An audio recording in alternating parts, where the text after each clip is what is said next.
All right. Hello, everyone. Today is Monday, Automation Monday,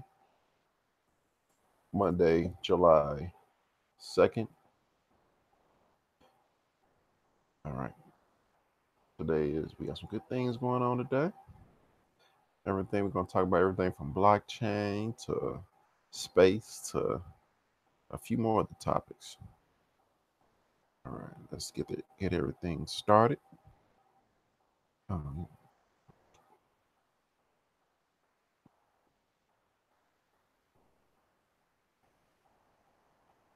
all right. We got our first article today. It's from ccn.com and it's titled Bitcoin is Amazing, but blockchain is a bubble, says says Steve Wozniak. One of Bitcoin's biggest bulls is calling it. Blockchain is a bubble, on par with the dot-com bubble that occurred at the turn of the millennium. Steve Wozniak, co-founder of what is now the world's largest company, said that he sees parallels between the development of the internet as well as the hype cycle that accompanied it and the burgeoning blockchain industry. It was a bubble, and I feel that way about blockchain, Wozniak said Tuesday on stage at the NEX Technology Conference in New York, according to a CNBC report. Wozniak, who said recently that he hopes Bitcoin will become the world's global currency, told the conference that he has not soured on blockchain technology's potential to disrupt a multitude of industries, social networks, for example, but that many blockchain startups will inevitably overpromise and underdeliver. If you look now, you say all that internet stuff happened. We got it. It just took a while, he said. It doesn't change in a day.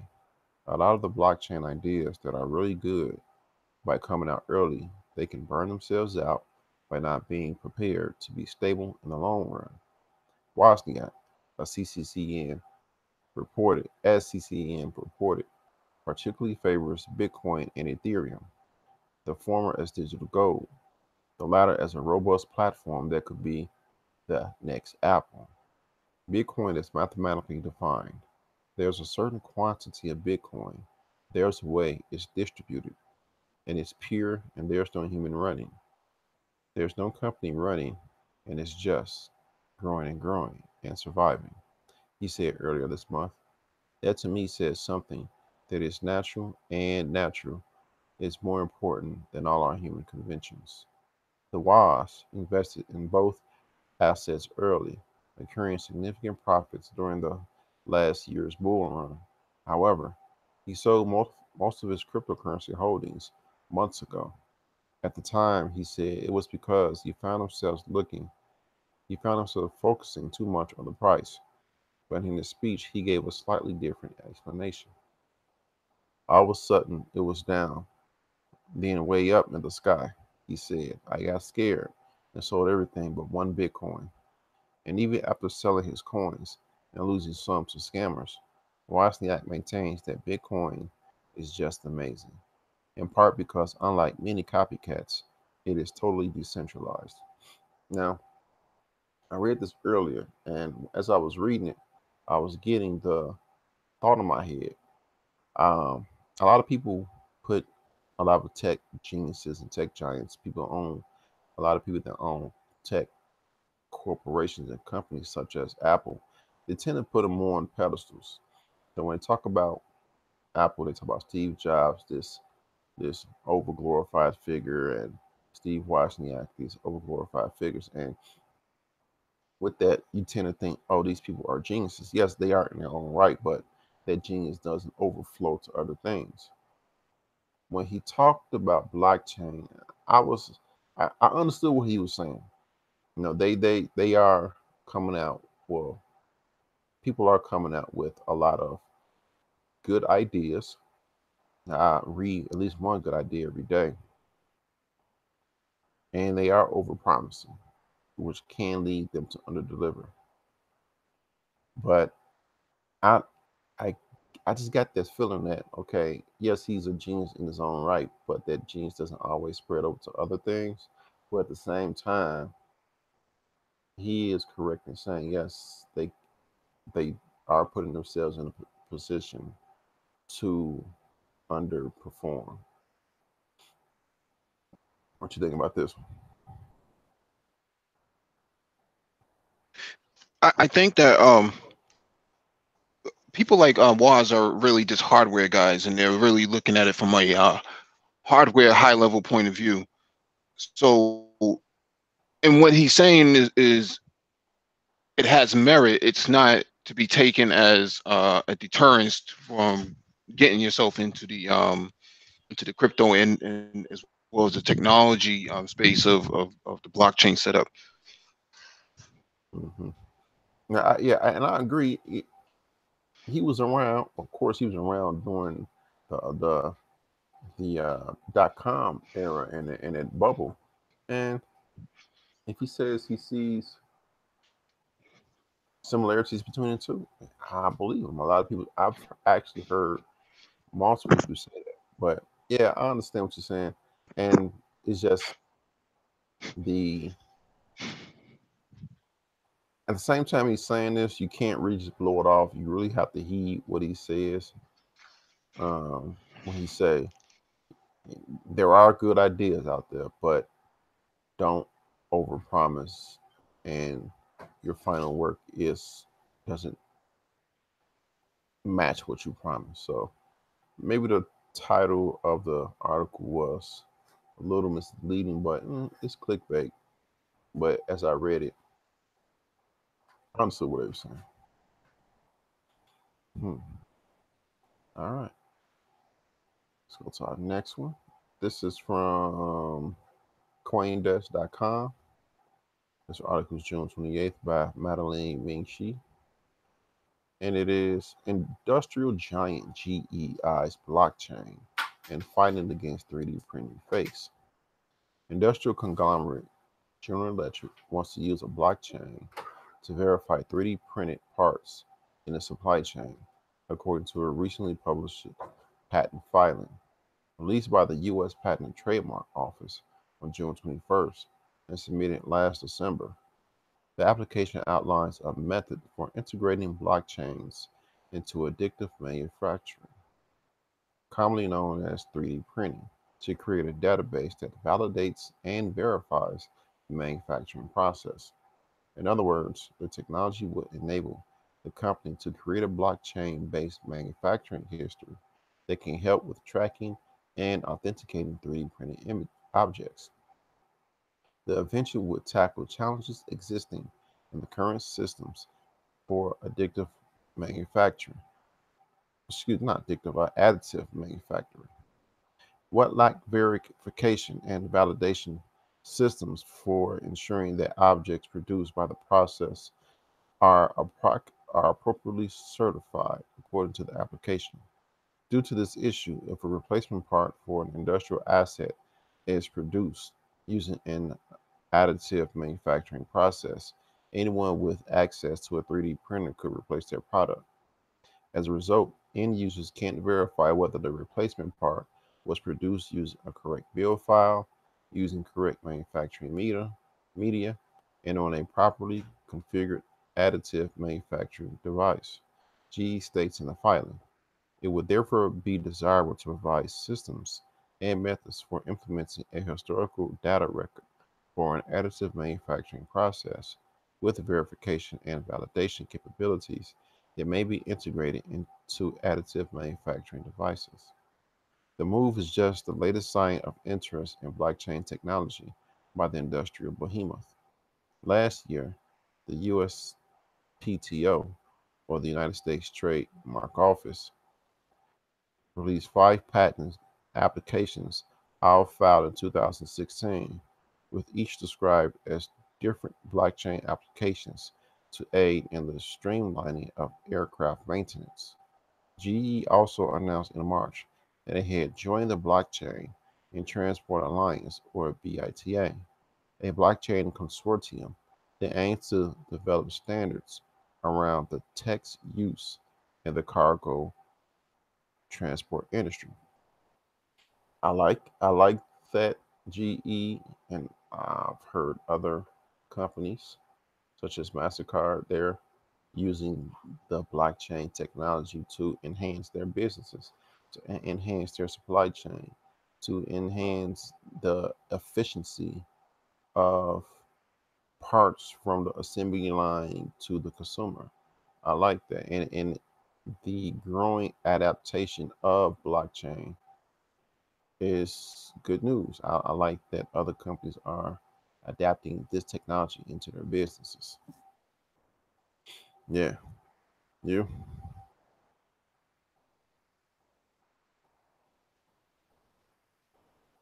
Mm.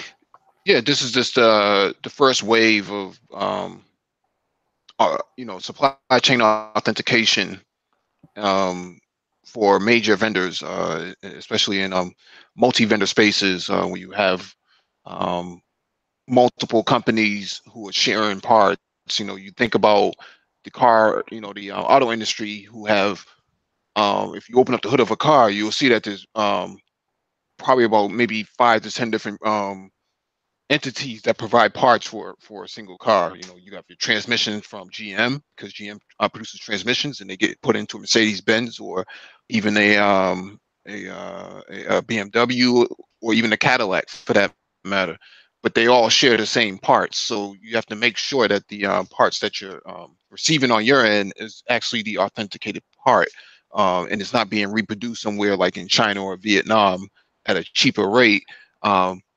Because China likes to have intellectual property transfer so that they can reproduce the same product, so to speak, so that they can actually get involved in the same manufacturing process. The problem is that if you're buying, you don't know if you go on eBay or even AutoZone or some other third-party website to buy a part, you don't know if it's the right part or even where it even came from because it just says generic or some other off brand like Kobe or something else like that, and you end up putting the part in your car and it either blows up or it breaks down or it's not doesn't fit correctly because it was a knockoff.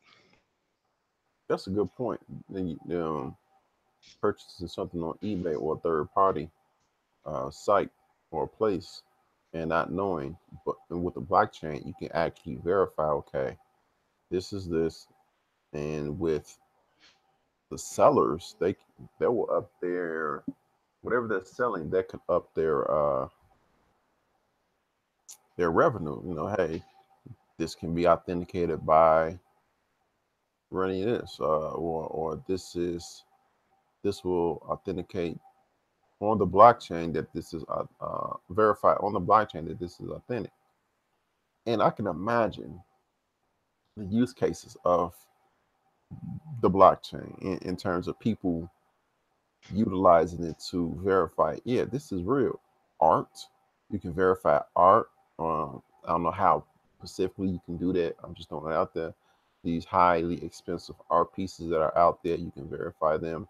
Watches, people are major watch collectors, and everybody sees these fake Rolexes and uh, Hublots and APs, just everyday material things that you would not suspect someone's going to apply this technology to verify, hey, this is authentic. Yeah, I can just imagine it yeah. Ah, Yeah, supply chain management is always vulnerable to disruption and theft, things of that nature. It's just one of those things that it's hard to know where the source is if it's constantly being intercepted and copied down. Um, you have cars that are constantly stolen in the United States, not not for joyriding, but because somebody stripped the car down to get the parts, and then they send it overseas to have it reproduced. And especially with the emergence of 3D printers, you're able to 3D print parts, and at the drop of a hat, just based on a 3D scan of a part. of an authentic part, and then you make it for 1/10 of the cost. Now everybody's going to come buy that part from you because you've reproduced it illegally. That's man. And if someone does that, they can undercut the actual maker of that part. Well, that's what's been going on the last 30, 40 years with China. So China has been taking a lot of American hardware and just reproducing it. If you look at Craftsman from Sears, Craftsman tools, those Hmm. used to be American made tools. Now they're all made in China because basically China has already copied the tools down to a T and started reproducing it at a cheaper cost. So Wow. Sears can't really do anything about that. So if you can't beat them, you might as well join them. I guess that's their perspective. Yeah, instead of going out of business, you might as well break a deal. Hmm. Okay, that's pretty interesting, man. This a lot of applications to this technology. Okay, now this Can't wait to take your next, course. huh? I said you can't wait to take your course. Oh man, it starts Monday. Right? Yes, yeah, I think it starts Monday the 9th. Yeah, already, man. And I was looking up other courses to take up right after I finish that. So yeah. All right. This one is from Cointelegraph. Blockchain's impact on food and farming explained. Another application of blockchain technology. This is on the supply chain. All right. And this articles is in a question and answer format. There's five, no, 6 questions. So the first question they put out, is it possible to track where food comes from? Several companies have launched services allowing shoppers to see a product's journey from farm to fork, but they often depend on retailers agreeing to be transparent. When you pop into a store to buy fresh fruit, vegetables, or meat, it's common for the packaging to reveal which country it is from. Some supermarkets brand go further by offering stories about the farm and the conditions where the food was cultivated. Tracking an item step by step through the manufacturing process can be hard, and sometimes even manufacturers and retailers themselves aren't sure about a product's journey.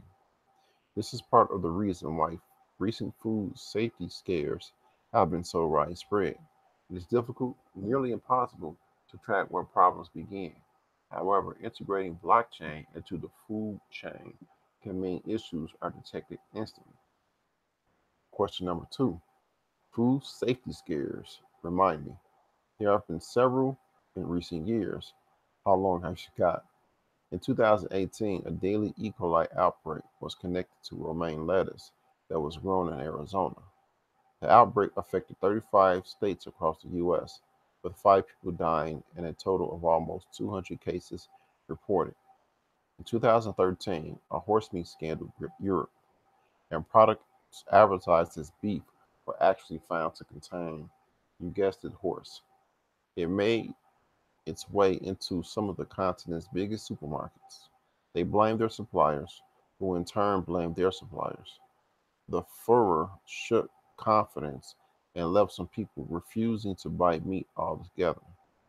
Blockchain could play a big role in clamping down on food fraud because every component in a finished product will become easier to identify, speeding up recalls and allowing consumers to find information they can trust about an item seconds after picking it up off the shelf. Question number three: how would that work? Any examples? Smart agriculture solutions, which boost productivity and address food demands, are thriving, and it is predicted that this industry could be worth up to 26.76 billion by 2020. Farmers who are already using blockchain describe it as a game changer, just like the internet. For example, one meat company says the seemingly insignificant statistics blockchain provides, such as when pigs arrive at the factory, can have a massive effect on the final product they deliver to customers. They show blockchain results as a detailed passport where customers can be assured that meat they are consuming have strict hygiene and well-being standards. With any issues arising in the production process, being identified in less than 30 seconds. Meanwhile, the government of Kerala is planning to introduce blockchain in the grocery supply process with the hope of ensuring that the system will be used whenever food is being delivered to stores across the country. It is hoped this will help it is hoped this will help deliver products to millions of people on a daily basis more efficiently, as well as provide a form of crop insurance to ensure that farmers can be compensated quickly whenever unforeseen circumstances affect their yield.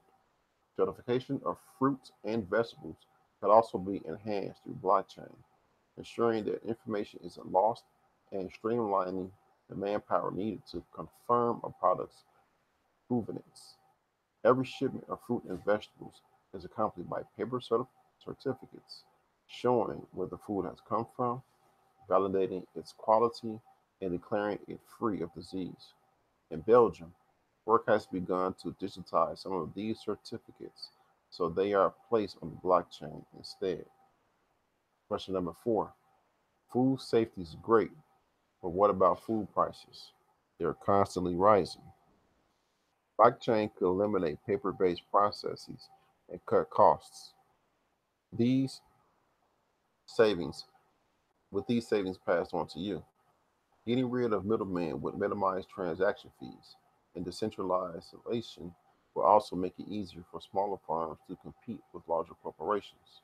For example, blockchain concepts such as Pavocoin are entering the fray, giving smaller farmers access to attainable financial services, such as the ability to pre-sale crop via smart contracts, helping to helping them to improve the quality and quantity of their harvests, and improving customers with and providing customers with greater amounts of information about the food they are buying. The company says farmers in Stockton and in Dixon, California, have recently started using the system. A third installation is planned in Merced soon. Optimizing farming would empower farmers of all scales with the information, resources, and security they need to have higher yields, more lucrative crops. This will drive prices down for the average consumer and increase accessibility to higher quality goods. Higher yields also pump more money into the agricultural ecosystem, increasing the availability of farm goods. Question number 5. But wouldn't farmers be out of pocket from lower prices? On the contrary, smart contracts could ensure they are paid fairly for their hard work without delay, and smaller farms will have a larger market for selling their fresh produce. Blockchain empowerment has the potential to shift farmers who do the hardest work from being price takers to price setters, forcing downstream cost reductions. Blockchain would also allow premium brands to stand out from the crowd and justify whether free range or organic produce is worth the extra money. This is because the provenance of their goods can be easily traced, giving consumers confidence that they are getting added value from a high end product. The agricultural sector will also find it easier to figure out how much of their crops are worth by comparing the money being offered by a distributor to the sums paid to their rivals in earlier purchases, giving all farmers the opportunity to earn the money they deserve. Question number 6. Is there any way to get fresh food on store shelves faster? Inefficiencies in the supply chain can often mean delay before produce is ready for sale, but automated processes through blockchain could speed things along nicely. There could also be less chance of food going to waste because agricultural businesses and retailers would be able to gauge the demand for certain products and adjust supply accordingly.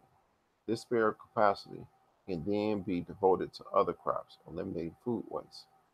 Blockchain's ability to tackle food waste and the power that smart contracts can have in ensuring farmers get paid fairly and don't go out of business could help the world cater to rising levels of demand, helping eradicate food safety issues, poverty, and political instability.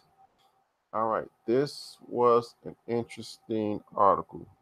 It really breaks down what blockchain can do in terms of the supply chain, more specifically farming, allowing you to authenticate the package you're picking up from the grocery store can be verified, like they say, within 30 seconds at the most. That yes, this product is from this specific farm that you may like. You want to support this farm, or you like that this farm, you know this farm, and you know they're really organic, and you can verify this is from their farm. And also, it said in the article that those farmers can actually get paid more. I know I read an article that Complex sent around how farmers were killing themselves because of lower them. They were living on the same wage they earned 5 plus years ago. Well, this has the opportunity to get those farmers more money and also to price their products at a price that dic- that the market dictates. So all in all, it was a good explanation of what blockchain can do to the food supply chain. You Well, this is kind of it's kind of a segue from the previous article, but it's kind of almost redundant. But what happens with what's going to happen with blockchain is going to increase the value of the product itself, because one, it costs a lot of money to run a whole entire blockchain infrastructure, and two, the branding of the product that you're trying to buy is going to increase because it's going to be authenticated. So it's going to be genuine. It's going to have a genuine label to it. It's going to have QR codes to it. It's going to increase the ability to verify that this is an actual product. And after a while, people aren't just going to, they won't feel the need to check. Kind of like if it's an Apple product and it has a half-eaten apple on the back of it, hmm, it's a high probability that it's an Apple product. hmm, So hmm, nobody will feel the need to actually verify that this product was either made in China or was made in America or Cupertino, California, so to speak. No one would really feel the need to verify that. So the branding, the value of the brand itself would actually increase, and that's gonna drive the cost of the product right up artificially.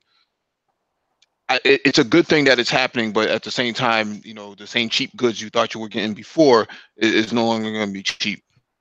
hmm. So it's a trade-off. It's the cost of doing business. All right. Now this last one is redundant. I'm gonna just read this, and then after this, I'm going to get to the next article. Um, this is from Cointelegraph again, from June 28th by Molly Jane Zuckerman.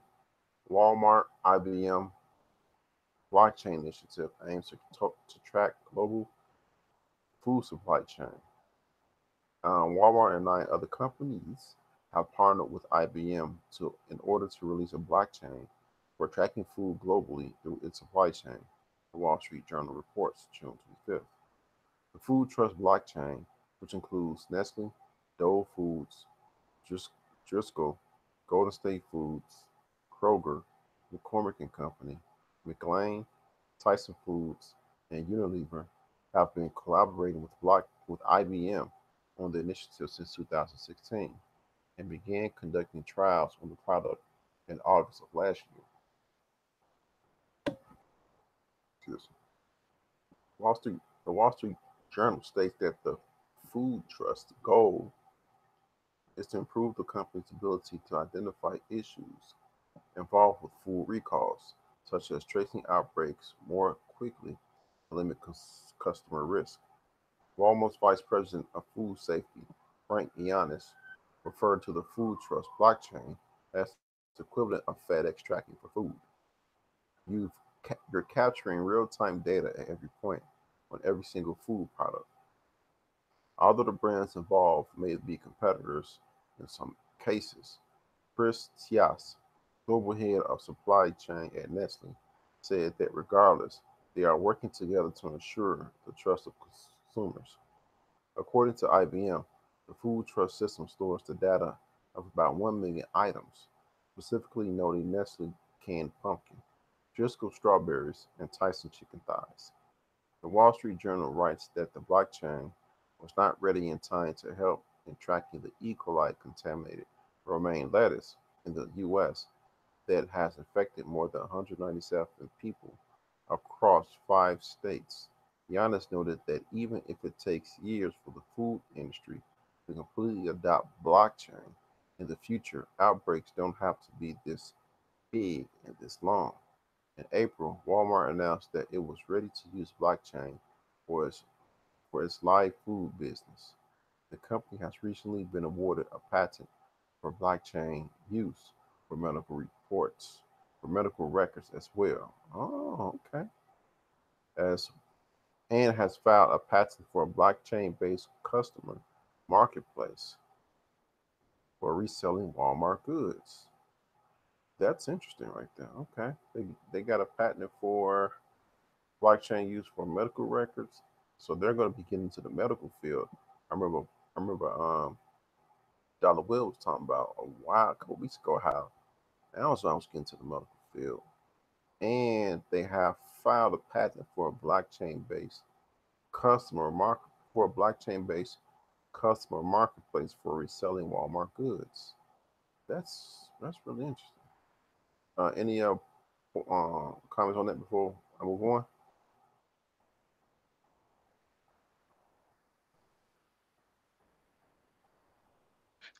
Yeah.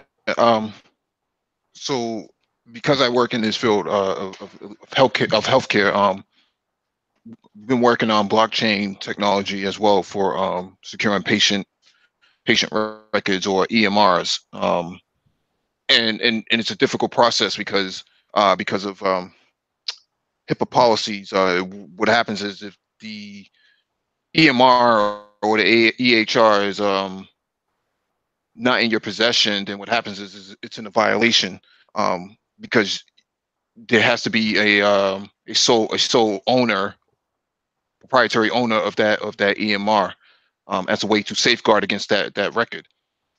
And the Hmm. problem with blockchain is that it's decentralized, so therefore the record is not in your possession, as a healthcare provider. So if you're somebody like Walmart, then working with a decentralized system um, may not be as optimal, um, from a security standpoint as well as a compliance standpoint. So there's some red tape that's involved that needs to be gone through first, because it's a contradiction to say that you are using a decentralized um, system within a centralized state. Okay. Okay. That's um. I am. I I hope there will be more articles that will keep people update keep us updated on this in the future, such as Walmart's getting into the medical business, and then we can see how they were able to conquer that, and in what frame if they weren't able to conquer all the red tape, well, in what frame are they able to have these records? But it's pretty interesting to see what happens with that patent. And it says that they were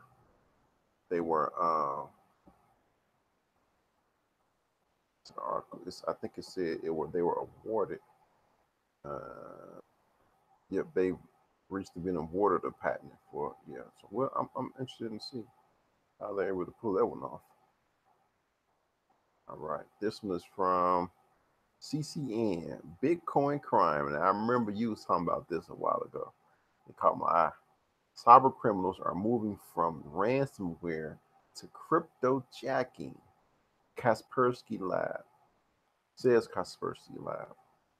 According to a report published by Kaspersky Lab, a global cybersecurity company, there has been a significant shift from ransomware related attacks to crypto mining malware.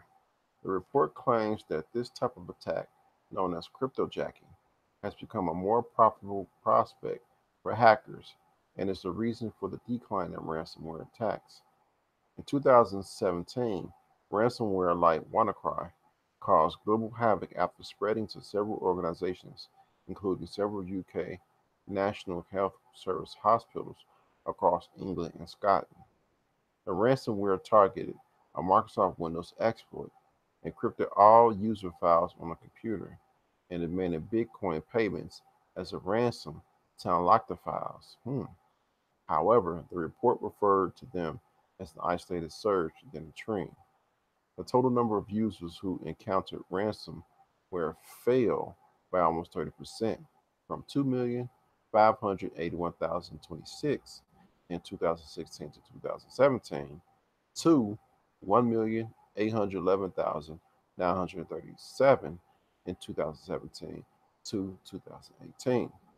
The report stated there has been a significant decline of about 22.5% of ransomware attacks on mobile devices.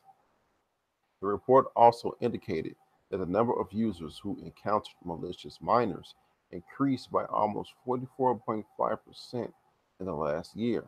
Factors such as the simple monetizing model of mining, discreteness of mining software, and the ease of creating these miners all have contributed in making cryptojacking a more lucrative attack vector compared to ransomware.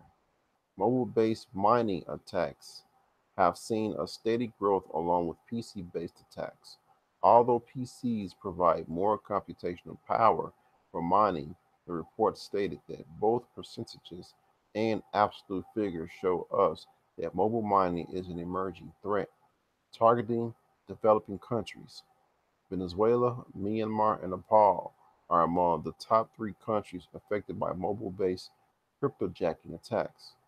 Developing countries such as India and China make up for one-third of the market share for smartphone devices. The report also discussed browser-based mining, which is carried out by executing a special script into the victim's web page. The number of targeted attacks on businesses for the purpose of installing miners raises questions about whether mining might eventually follow in the footsteps of ransomware attack actors. Big money loves silence, and if minor actors attract as much attention to themselves as ransomware did, life will get complicated for them. In similar research, McAfee, an American cybersecurity firm, concluded that cryptojacking malware was on the rise. The report claimed that the number of crypto mining malware attacks rose by over 600% in the first quarter of 2018 alone. In a statement to the Financial Times, Steve Grotman, CTO of McAfee, stated, with the rise in the value of cryptocurrencies, market forces are driving criminals to cryptojacking and the theft of cryptocurrencies. All right, so this is in your wheelhouse, Mike. What do you think about this right here? This has been going on for a while now.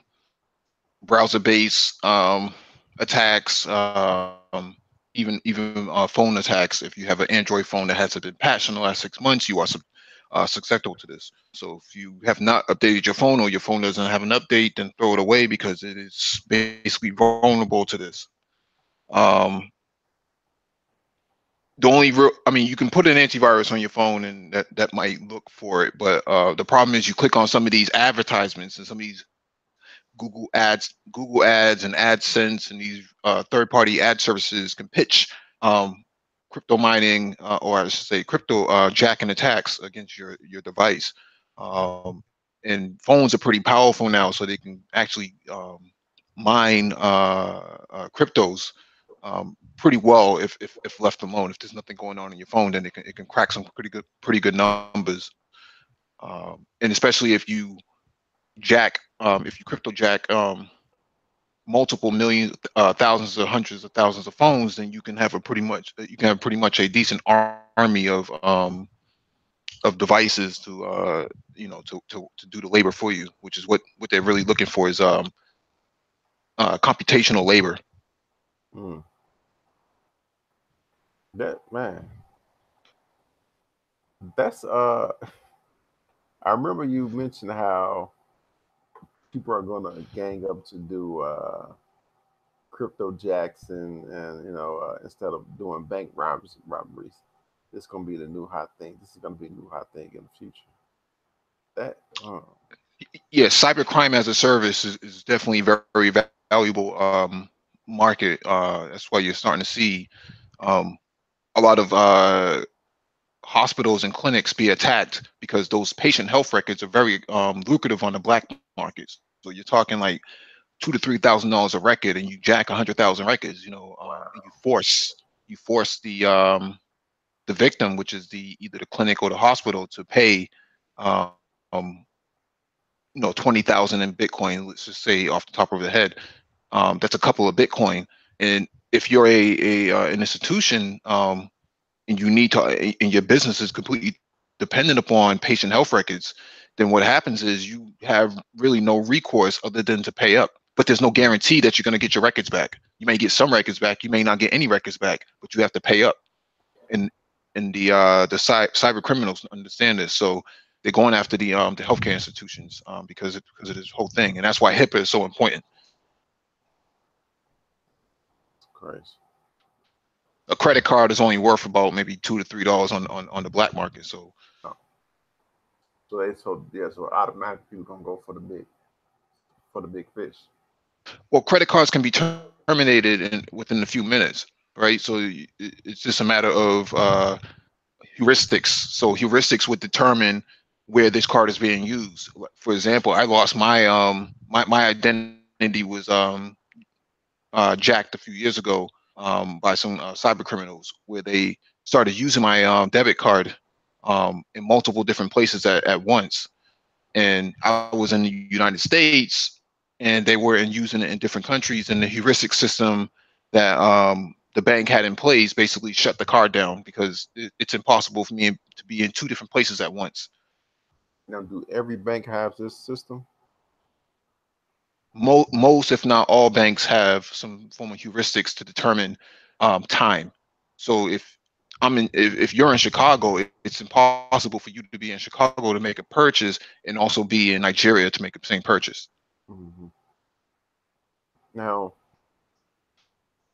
I heard from people that who gotten their identity stolen, the purchases themselves, it was hard to say someone steals identity and they mess up your credit report. It's very hard to get that off your credit report because it seems like the reporting agencies don't want to what's what I'm looking for, don't want to be compliant with you. I hear over and over again how when people this happen to people, it's so hard to get to set it straight. I don't know where I was going with that, but yeah. Yeah. So your identity is very key in this as well. Social security numbers that can't be changed very easily. So um, that part of PII, which is our personally identifiable information, becomes critical to you, which is why we have laws in place for privacy, which is what Mm-hmm. GDPR is about, which is why Facebook and the Cambridge Analytica scandal was so popular because the loss of people's personal identifiable information becomes critical to their, to society. Right, and that many people in a centralized system. That's 2 billion people in a centralized system. You get a few good hackers in place because the stakes would be high. And getting people information, the messaging history, going So back. you can fraud people's taxes.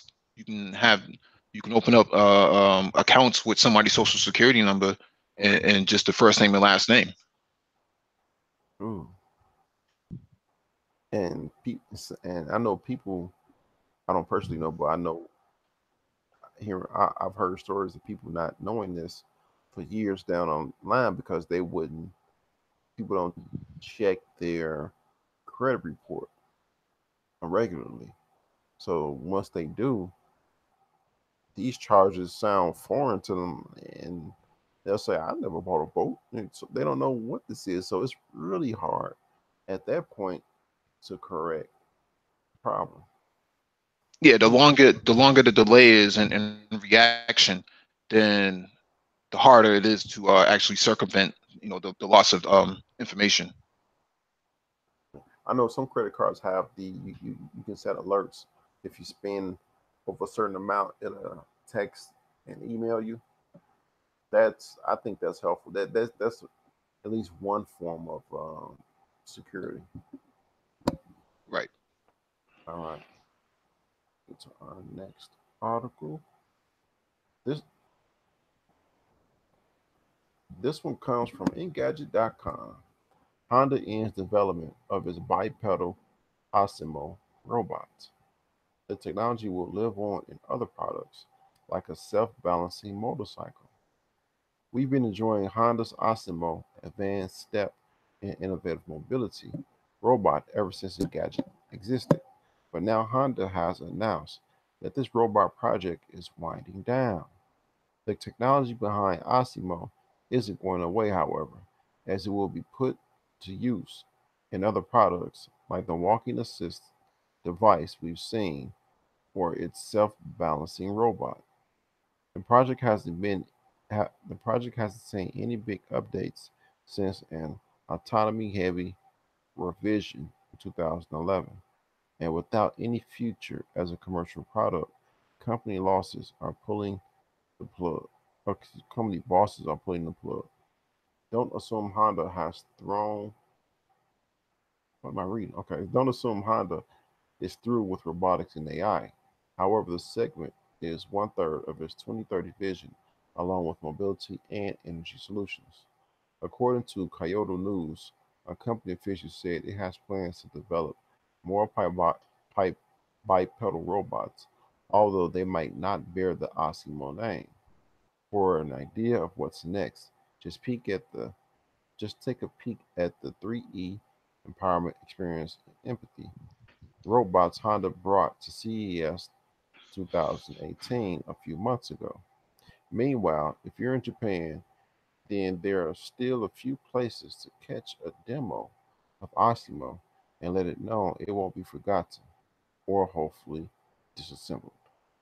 Osimo is gone. We're not gonna see no more Osimo, man. I saw the video and it was pretty. That video was in 2014, and then it was pretty. It was pretty good. Yeah, it's an engineering feat for Honda. So Now I saw I saw both the walking assistants. That's pretty cool. Uh, and the self-balancing robots, which is pretty cool. I even that self-balancing bike I saw in that series. I I I've known of the technology, the Osmo robot. I've followed upon it, but knowing it, seen from when they first introduced it until they to where they are now, it just proves that yes, it may not be quote unquote flawless now, but give it some time. Oh, anti jumped in, he just couldn't resist. But give it some time. What's up, guys? Next thing, what's going on? Next thing you know, you'll look up and you'll think, what? What? How did they do that? What's going on? And you, it just took it years. And I was impressed by the video. It was dancing, doing sign language. It was doing American and Japanese sign language. It can do that. It didn't really do too much of it, but it can do that. It has those abilities. But to say the least, the technology is pretty impressive.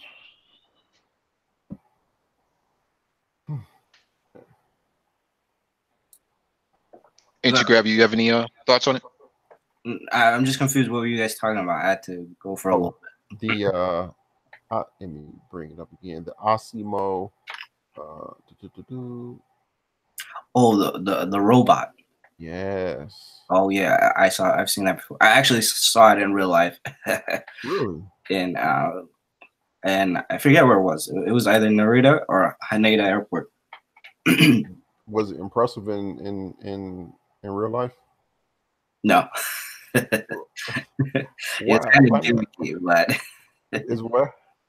it's kind of like gimmicky, like those kind of, Okay. I don't know. In the videos, they make it sound super. Well, it is impressive. I'm not saying not to downplay them, but it's not like how they make it in the videos because of how they edit it and shoot it and that kind of stuff. Okay.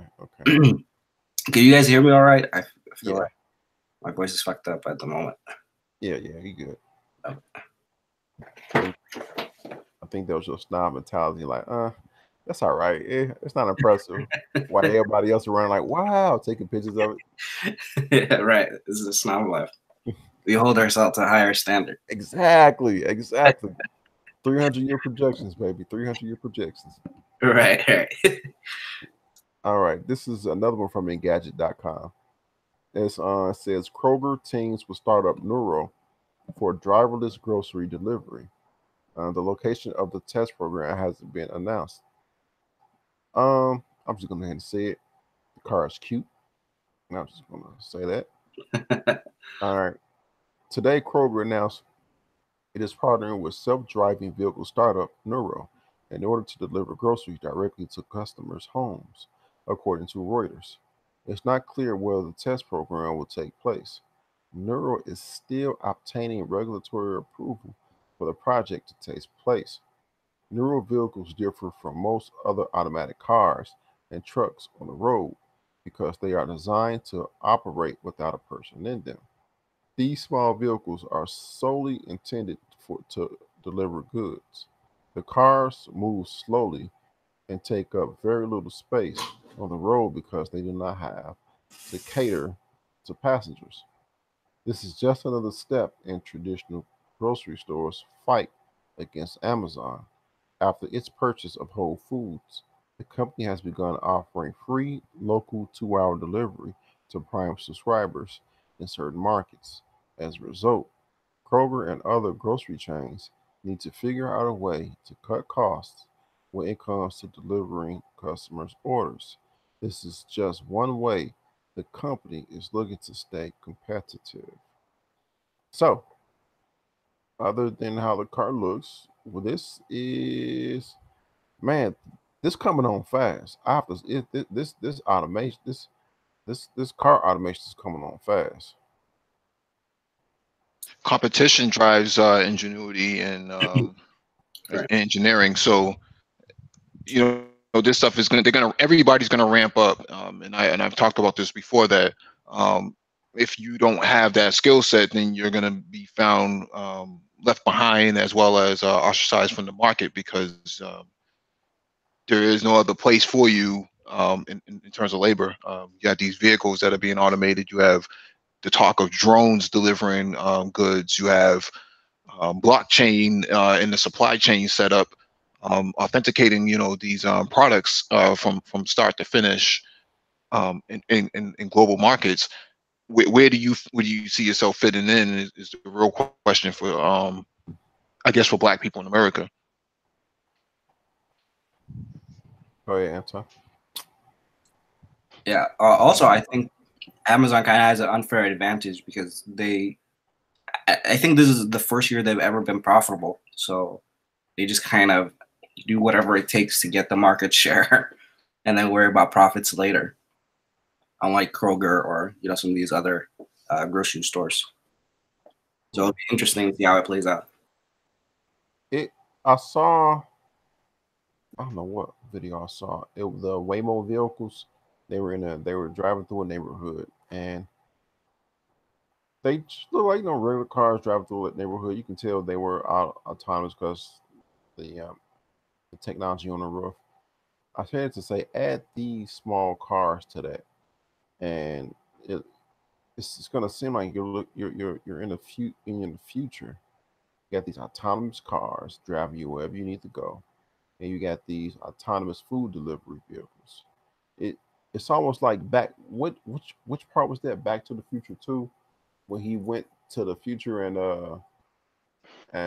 it was the one where he went to the future and the AI told them it's gonna start raining for 2 minutes and it's gonna stop, and it did exactly just that. I forgot, but it's good. It's gonna start to seem like that in a couple of years. Oh, weather predictability, through data analysis and data science has been around for quite some time. It's probably some of the earliest forms of data science. But to the point about this vehicle, I think we talked about this last Hangout for automation. University of Michigan and a Chinese company actually have a whole entire the whole campus of University of Michigan set up with autonomous vehicles, and it carries the students from one location to the other, almost 99% accurate, stops on a dime at every stop sign, and allows people to actually cross on the crosswalk, and they can actually determine whether or not if it's a first come first serve when it sees another vehicle pull up to another stop sign, and determine whether or not it should actually leave or allow the other vehicle to go first. It's pretty cool. These college campuses are starting to become futuristic. Wait, which University of Michigan is it? Which one? Yeah, University of Michigan, Ann Arbor, University of Michigan. They got a couple other ones. It doesn't really mention the video. The video that we used last week actually just showed that it was just a campus. It didn't really say which one it was, but it basically showed that the autonomous vehicle was fully functional for shuttle service. It was slow, but it said as time goes on, it will start to pick up speed because it has to learn the campus first through deep learning. And the good thing is campus is an enclosed location, so it's it's not like an open road per se, right? Right. It shares the road with other vehicles, because if you look at the video, you can see a person who was driving behind the shuttle. The autonomous shuttle itself was beeping the horn at it, and the person got frustrated and drove around the autonomous vehicle. But those are some of the mishaps that it has to deal with. Now, question: I understand that it makes a map of the road, and due to the the blockchain or Internet of Things, it shares that mapping with other autonomous vehicles. Let's say there's a strip of a section of turns, and during construction season they reroute stuff, and it's permanent. They just reroute traffic this other way, and it's permanent.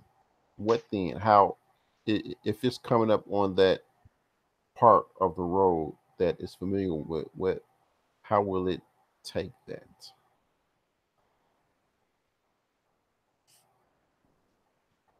So if it sees any sort of debris or some sort of object in front of it, it has to use the cameras on board to determine whether or not this is a cone or a square as a stop sign or a yield sign, or if there is construction in the area, it has to it may have to use collecting data from other vehicles to determine what the slowdown is, because if it slows down the pace of the previous vehicle or the vehicle that precedes it, then what happens is that information gets fed back to it to say the duration that was normally 10 minutes has now become 13, 14, 15 minutes, to say that there's some kind of slowdown ahead. So it may use that to go around or map out a different route.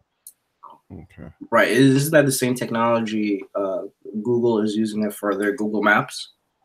Because I feel like it's gotten better now. Like there was some kind of like construction going on in one area, and so when I put the GPS in, it routed me around that area, so I didn't go through the construction. Right. Somebody has to feed that data in, and I think that's where you have Lyft and Uber and these other ride sharing services to determine that, right? Because those services are constantly using the mapping system. Okay. So the data the data collected from that is also being shared back. Whereas somebody like you will probably only use Google Maps if you have to use it because you're not a ride sharing service. Right. Oh, it used to be Waze did that. Have you guys ever used Waze before? Yeah, Waze was really used for like police misconduct, right? So your speed traps and things like that was being fed. That data was being collected and fed, but until the federal government decided that they didn't like that sort of data sharing strategy. Right. I wonder what happened to it. I didn't use it all the time, but whenever I feel like there's going to be some kind of like traffic stuff or whatever, there would always be like there's a traffic accident here, there's a police trap here, blah blah blah. So I wondered what happened to it. I figured it got shut down, but the federal government decided that it was obstruction of police justice, right, or police duty. So they consider that to be a crime, of misdemeanor of some sort. But at the same time, it was actually very helpful information to the end user. Mm-hmm. Especially the beginning and the end of the month when they got to beat their quota. So, right. Well, I wonder actually if anyone's ever done like a study or some kind of like data analysis of whether or not the quota system happens. I believe it does happen, but just so someone proves it happens based on some data analytics. Somebody.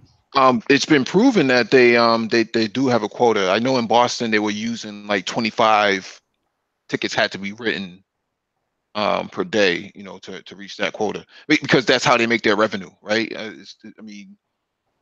Traffic enforcement is a revenue generating system for the government. So I mean there is a quota in place to actually facilitate this, but with the emergence of autonomous vehicles and driverless vehicles, these level 5 vehicles, who are you going to pull over then? I mean, you're going to pull over a Tesla because it didn't have a driver? That's a good one. That reminds me of. Have you guys watched Men in Black? No, I haven't. No. Well, it's basically. I'm messing with you. Oh yeah, it's like, oh shit. The part where the guy Will Smith's like, oh, the car basically drove itself, but there was a kind of like a big person there, and he's like, yeah, it used to be a black guy, but he got pulled over too many times. Yeah. All right. I'm not even sharing my screen. This next one, this video. Here we go. Okay. Video: China is looking to become the AI world leader by 2025.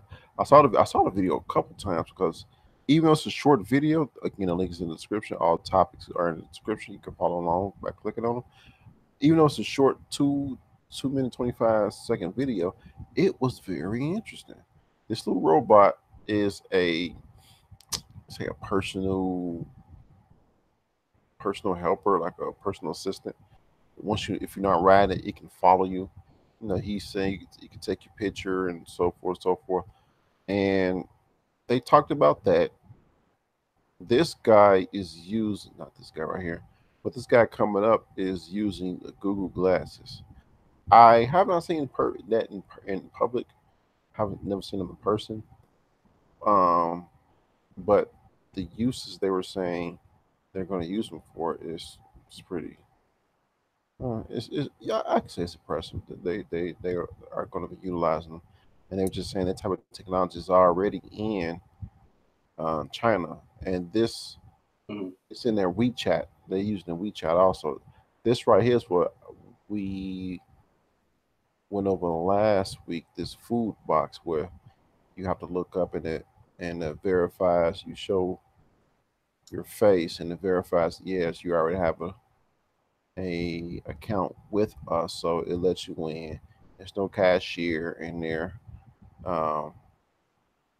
Also, I don't know why they said they're going to use technology to even get tissue out of stall. See the little screen right there. I don't know why that. They didn't specifically say why, but this one is Oh, saying, that's toilet paper.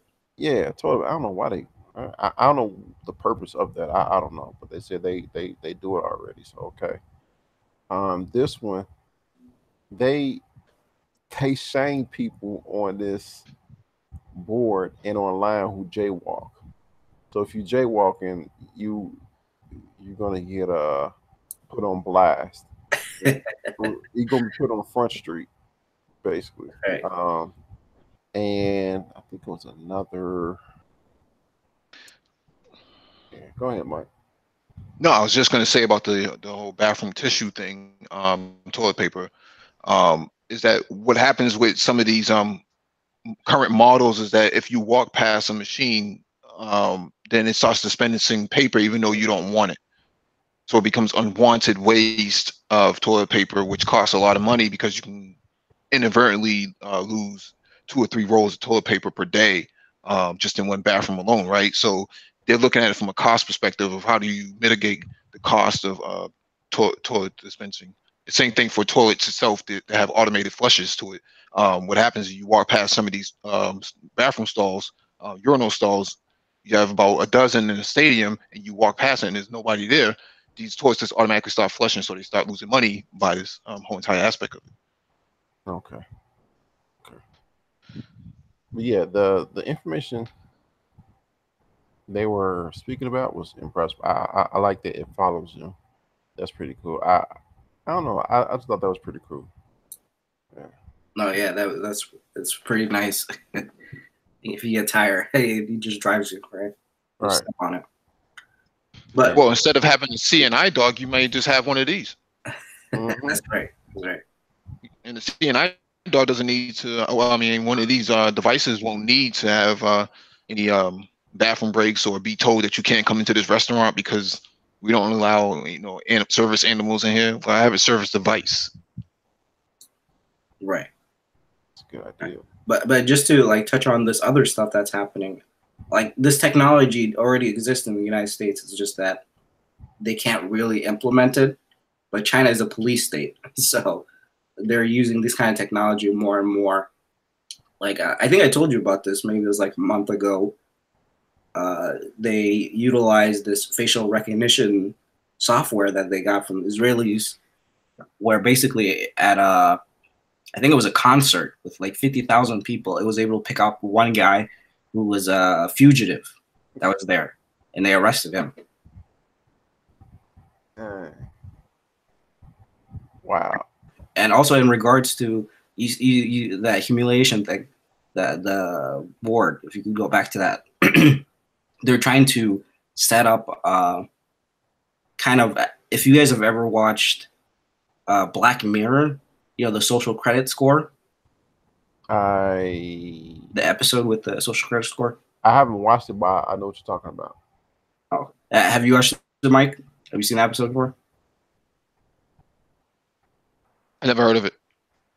Well, basically, it's like it's like a credit score, but for the person, right? Instead of, I don't know. Do you know how to? Maybe you could explain it better, Lionel. I think what you're talking about is the more social a person is on different social networks, and No. It's not that. It's not that. It's Okay. like a credit score, but for like the person himself.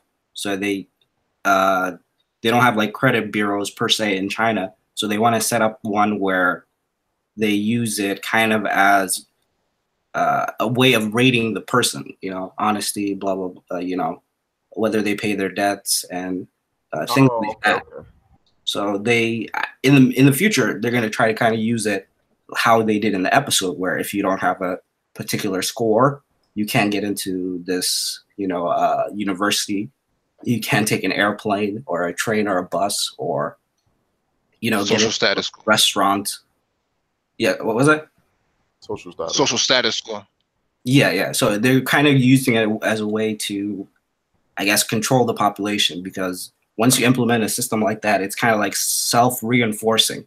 So everyone's going to try to avoid doing whatever would lower their credit score. And as you know, in a lot of Asian countries, especially in China, protecting face loosely translate as reputation is of the utmost importance. Mm-hmm. Mm-hmm. You gotta protect your reputation. Okay.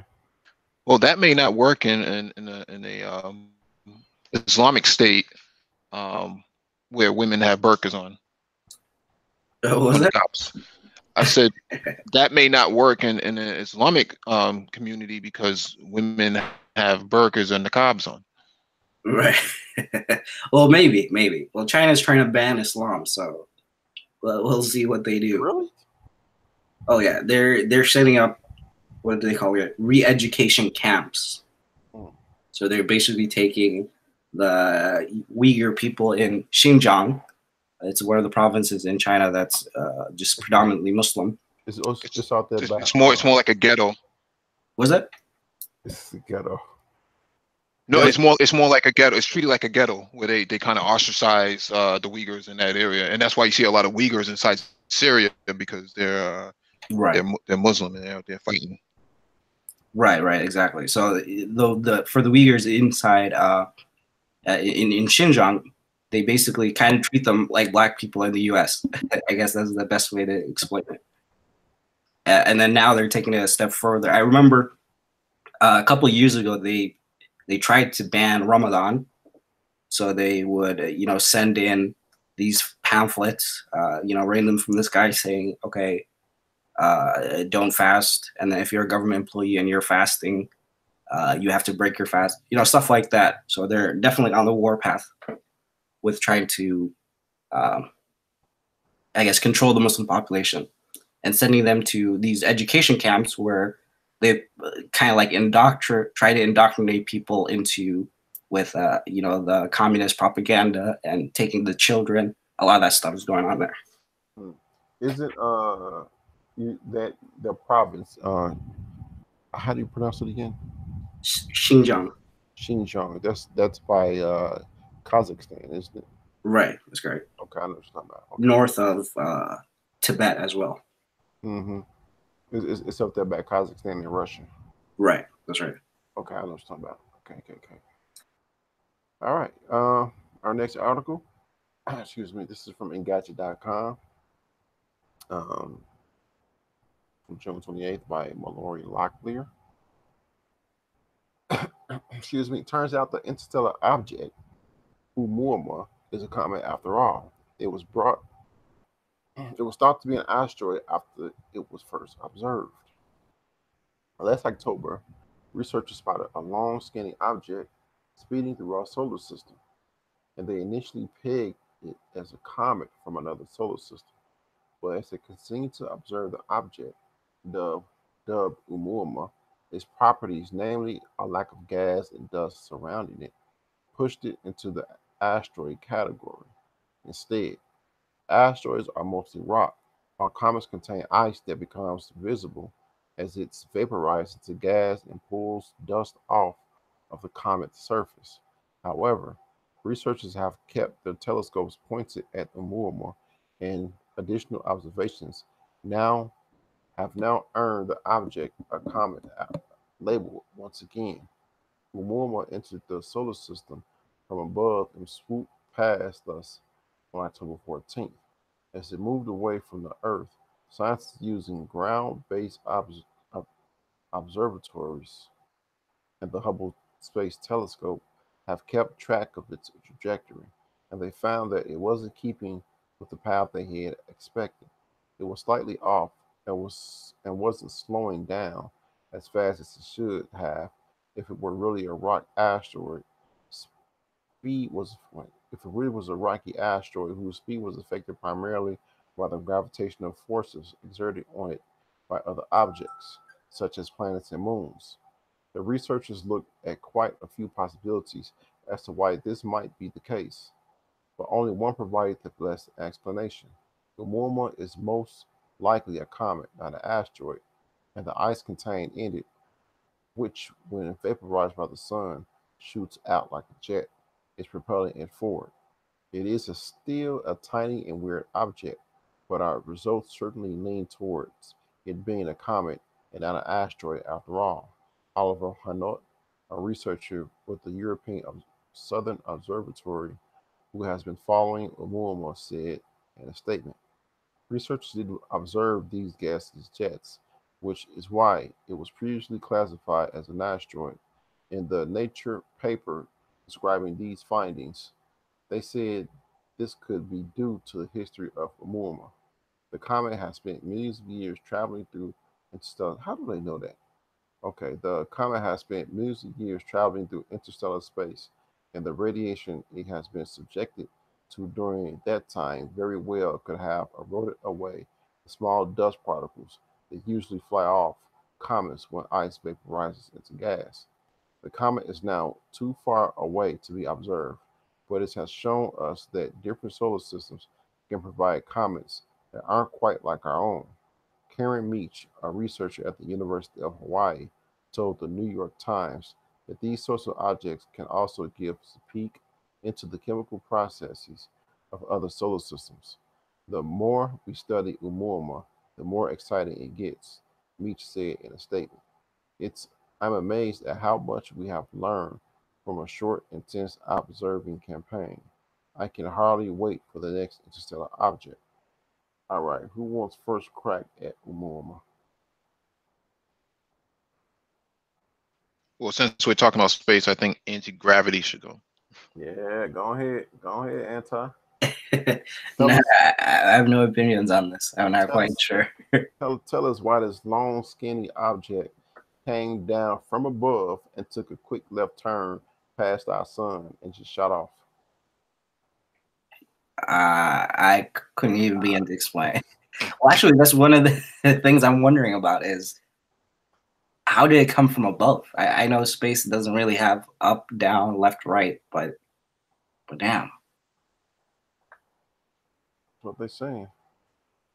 Boom, quick right or quick left. Like, what is above us? That's what I want to know.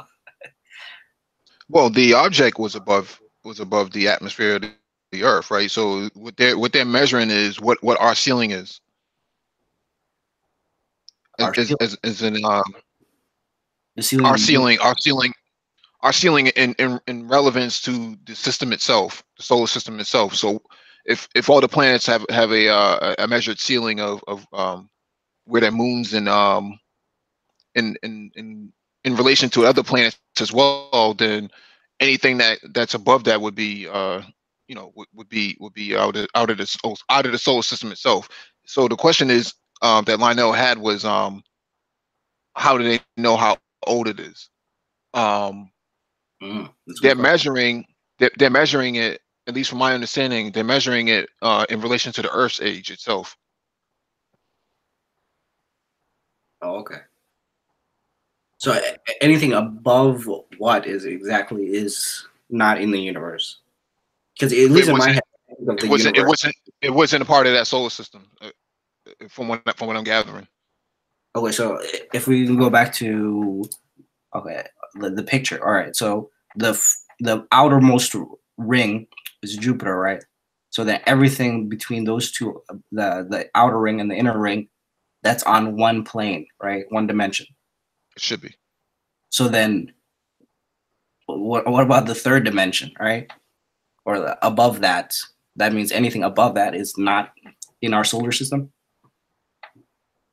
I would be under the assumption that anything that's not within that plane, not within that plane, would be outside of the system itself. Because for it to perform that maneuver that it did, it had to be going really, really fast. Now, the fastest satellite is 36,000 miles an hour, which is the James Webb. That thing must have been going 3 times as fast as that. So you're talking, not even, not even 20 miles a second. You're talking something like 1,000 miles a second. Right. That's wild. What is above us? I guess that's a good question. Is that more solar systems? Is it just a cloud of interstellar dust? We about to get into it. We about to nerd out. I can feel it coming, man. This is right about the time. This is right about the time that Nagone comes on. Right, right. We about to nerd out. Hey, okay. My question is this: you said they measured its age relative to the Earth age, right? Relative to the solar system itself. Solar system, our solar. Okay. Um, I'm still confused. I okay. If it came out of nowhere, how can they age it? I understand. Well, they tracked it before. I think that's what the video was saying before, that Okay. they already tracked it before. Okay. Okay. Okay. The Hubble had actually saw it. So if the Hubble saw it, and the Hubble was able to see um, at least 1,000 years in advance, or at least 1,000 years ahead, then that would give them some kind of reference. Right, right. And the Hubble is really old, so imagine what this new James Webb telescope is capable of doing, which is 10 times better than the Hubble itself. Right, right. I always wondered about that because most of the tech, space technology that we're using is like from the 40s, 50s, and 60s. So I imagine it's difficult for the people in Houston to, like, I guess, operate them, or what's up with that? Do you know? They have to maintain a lot of old hardware, what they consider to be legacy hardware. So Right. most of the hardware was designed in the 70s and 80s, at least for the Hubble. So they're still using like analog dial-up just to communicate with it. Right, right. I imagine that gets frustrating. Or when they're, like, for example, talking with the Voyager, I think it's already out of our solar system, right? Not our solar system. Well, yeah, our solar system. It went past Neptune and Pluto already. Right, right. So that must be some ancient tech they're using for that one still. I think they've already decommissioned it, so it's not even. Oh, they're not using. Okay. They're not even Yeah, because they communicating with took pictures of Pluto and sent it back, right? Right. Okay. Well, whoever finds it, they're gonna use it for something. Well, they stuck a lot of material onto it so that if whoever does find it would be able to trace it back to Earth. Now, okay, that's okay. Okay, imagine this. In the future, somebody finds this thing and they say, "Wow, this came from Earth," or they say, "Well, we find the deuces come from Earth. Let's go visit them." And they're basing it loosely basing our earthlings based on what we stuffed in it. And by the time they get here, it's like, you know, okay, you came here, but you about to get locked up because we are so far advanced already. Not necessarily, because if they find it, they must have traveled all the way there, so they'd probably be much farther ahead of us. That's the scarier part. And Noah's correct in it. Man, I don't. I think I don't know who said this, but the one guy was like, "If we're the only, existence in the universe, that's scary. But if we are not, that's also terrifying," or something to that effect. And that's kind of right. That's crazy. If we are, oh, good. You know what?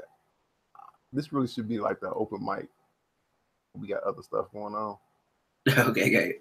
You y'all wanna come back to this? Yeah, that's right. That's right.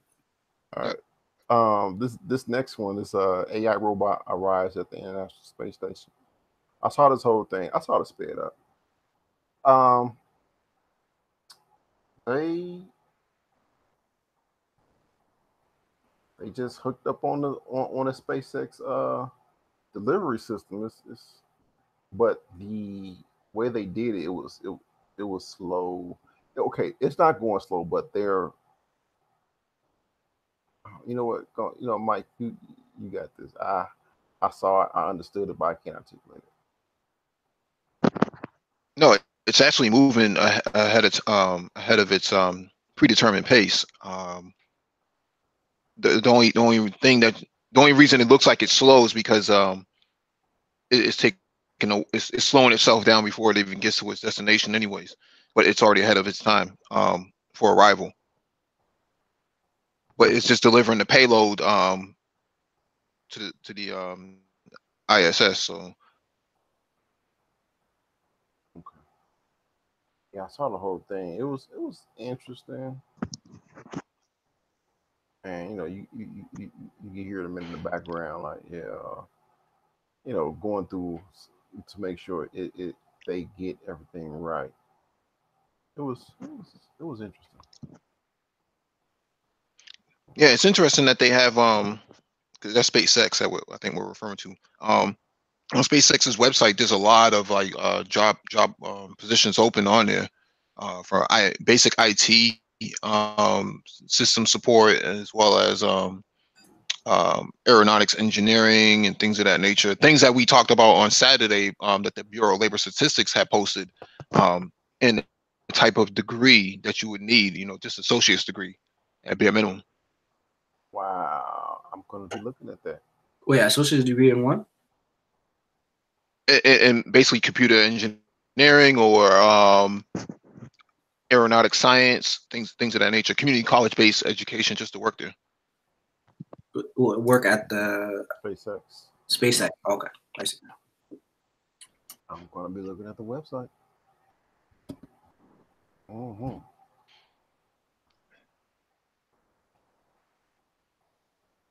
All right. Our next article comes from Digital Trends. And these websites are loaded with ads. God. All right. This is part of emerging tech. A huge meteorite just splashed into the ocean as scientists want to find it.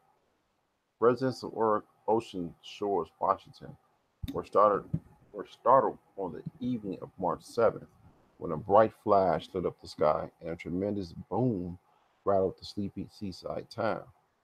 They thought it was a spaceship, local resident Brittany Bryson told the Seattle Times. It wasn't a spaceship, but it was definitely a visitor from outer space.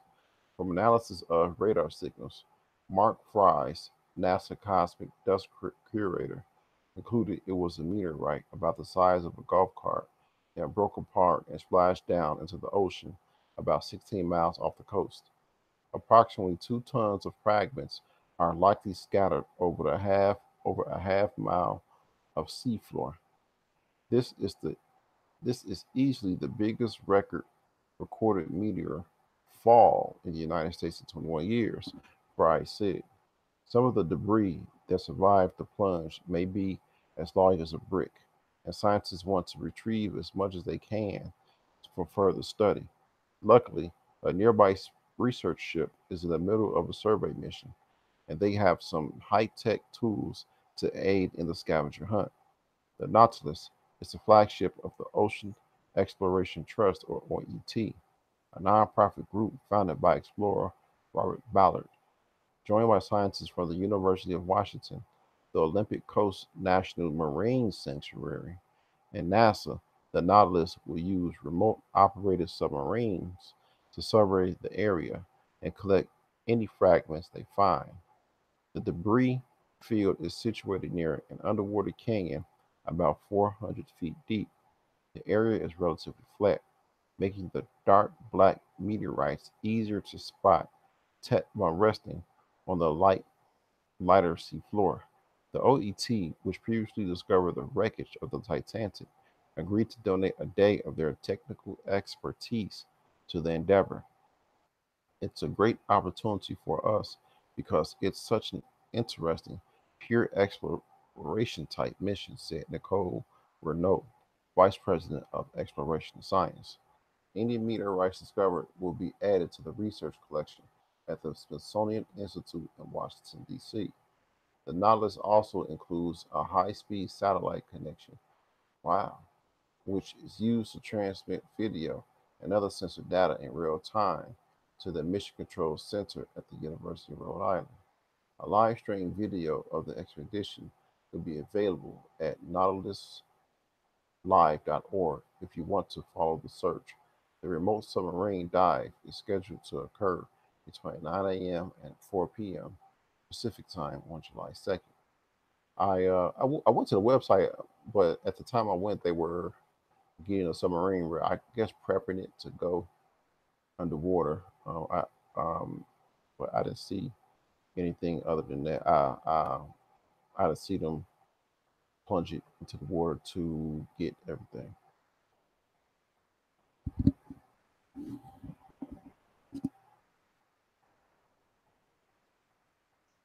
Hello. Yeah, we listen. Oh, okay. Yeah, that's yeah.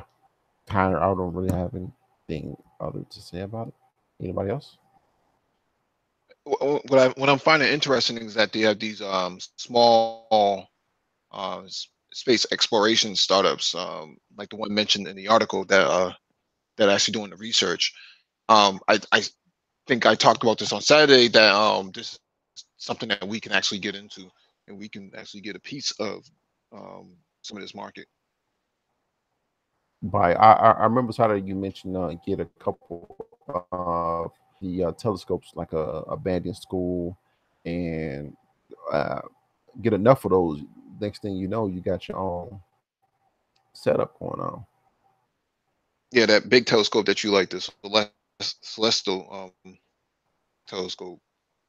Yes, yeah, man, that was a nice one, man. That was the lens on that was like what? I'm about to see It- all type of shit. and yeah, and you can actually see Jupiter and Saturn clearly with it. That was nice, man. Is it super expensive? What I've was, seen before. it was like what 2,500? Wow. See Jupiter? Jeez. It actually Those connects to nice your too. computer, Noah. So it has the capability. It's motorized, so you can program it to look at whichever planet or star that you're looking for, and it would actually turn around and point in that direction. And it also hooks to your laptop with its open source software that you can actually use for um, mapping out the system. So So is it going to be visible though? There's a lot of light pollution in the city, or do you have to go out to the farmlands? well, well, in the Twin Cities, it would be a lot of light pollution. But if you went somewhere, higher on a mountaintop or something, yeah, you'll probably be able to get better visibility. Okay. Because even then, there is a kind of a big observatory at the University of Minnesota, in Tate Lab. So I don't know exactly what they use it for, but how are they able to see stuff with all that light pollution? Is it just because it's more powerful? Yeah, that's way more powerful. I mean, you're talking something like the size of a rooftop, right? But Right. the telescope that we're talking about, it's actually about the same size of a human being. I think Lionel had pulled it up before, and he was amazed at how big this thing was sitting in this guy's living room. Yeah. What was it called? Uh, The name? let me try to pull it up. I believe it's still. Yeah, it should still be on. Yeah, it's my history. I think. Yeah. Something that small though, to be able to see that powerfully. That's Oh amazing. no. Oh, okay. Hold on now. Hold on. Hold on. Grasshopper. Let's pull this thing up. It's behind him. Can you see it? Oh wow. Right. That's what I'm saying. It's the one behind That him. is that's his personal Hubble. Right. And that's Mhm. called the CG CGXL 1400 HD telescope. L1400. Yeah. Man, Yeah, the bidding on eBay starts at $1. So oh, that's gonna go up quick. Look at that's weird. Look at that lamp. What? Wow. I'm about to. What? Yeah, that's incredibly small for something that powerful. Yeah, that's crazy. Okay, here you go. That's crazy. What is he looking at though? Um, The ceiling. he got that thing right next to the dinner table in a piano. Right. I think he's about to take it off. Yeah, only for a couple thousand, man, dude. For the price of a very old car, you can see the universe. Price of Well, what? well, you can actually, if you use them in tandem with multiple telescopes or another telescope, I'm pretty sure you can do multiple things at a time. Wait, stop playing. Stop. Wait, hold on. Wait a minute. Is this our last article? Because what you just said is like prepare. Yeah, okay, you know what? I'm just read this, and we just gonna come back to this, like, because they all go together with intent. Oh my god. Okay, this is from CBSNews.com. Prepare for the longest lunar eclipse of the century coming up this month. A total lunar eclipse will arise over the night sky this summer, and it will be, the longest eclipse of the century, according to NASA. On July 27th, a lunar eclipse will be fully visible for 1 hour and 43 minutes, but you may have to travel to see it since the eclipse will only be visible in parts of South America, much of Africa, and the Middle East and Central Asia. A lunar eclipse occurs when the sun, earth, and moon line up perfectly, casting Earth's shadow on the moon. The eclipse will be partially visible for 3 hours and 55 minutes. This also makes it the longest time an eclipse will be partially visible between the years 2011 and 2020. A lunar eclipse always happens within 2 weeks of a solar eclipse. This summer, two partial solar eclipses will take place on July 12th and August 11th. These can be seen from Australia and parts of Europe and Asia, respectively. Uh, Earlier this year, the world got a glimpse of a total lunar eclipse on January 31st. Not only was it an eclipse, but it was a super blue blood moon because it synced up with the super moon, which is a moon that appears extra big and bright, and a blue moon, which is the second full moon during the calendar month. Hawaii and Alaska hit the best seats of the super blue blood moon, along with the Canadian Yukon, Australia, and Asia. The western U.S. was positioned for good viewing too, along with Russia. However, the U.S. East Coast, Europe, and most of South America and Africa were out of luck for the full eclipse, only getting a partial view. The U.S. will miss out again with this upcoming celestial phenomenon.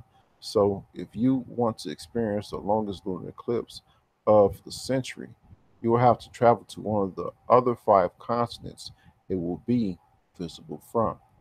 The U.S. will have to wait until July 2020 to experience a lunar eclipse, according to NASA. It is unclear which areas of the U.S. will be able to see it as long, and how long it will be visible in the night sky. All right, so this is open mic night. Open mic right now. All right. Back to the. No, I'm not gonna do that. Back to the. This you said you can use them in tandem. Yeah, you should be able to sync them to sync multiple telescopes to one system. And once you do that, you can almost you can see a larger portion of the sky. You should be able to do that. Is what I'm saying. You should be able to do that, but you wouldn't need. I mean, that telescope is so big, you can cover a large swath of space, right? But what I'm thinking is, how do you take one to look at Jupiter and one to look at Saturn, right? So, including supposedly these comets that fly that fly through our solar system and then take off and go somewhere else. How do you program it to get a broader width the space itself? Mm-hmm. Mm-hmm. That's man. I mean, having two of those in your living room, I mean, you're gonna have to put your company on the front deck or something like that. Right. You gotta have some type of either land, deck, upstairs, something, just to accompany this. Because you're not just gonna have this. You're gonna want to have your nice computer, HD screen, TV. If you want to hook it up to the TV, is you're not just gonna have this. You just want to go full fledged just astronomer. Well, I guess some of the greatest astronomers in history weren't like they were basically hobbyists. So I think it's definitely possible. I guess it just takes some dedication to your craft, right? This is cool, man. I saw a video and I sent it out. It was she was it was I forgot what she was her position was, but the question was how many galaxies are out there. Man, her answer blew my mind, man. She said, hey, she don't know. No, we don't know. But she said they in this universe, there are 100 tr- 100,000 trillion, something like that, suspected galaxies. Man, when she said that, I said, "What? Like, how that number is so immense? You know that." And then she said, I don't think. I think she said the Hubble telescope. They did it with the Hubble telescope. It was a portion of space that was dark. It was no light emitting from it. So they thought that it wasn't nothing there. So they focused the Hubble telescope in this small area. And she said the longer they focused, the more light came in. And within, okay, she said, oh man, she gave a example of what she was saying. She said, take a book and the letter I in the book, any letter I, the dot of that I is our galaxy. And they said how, and she said that galaxy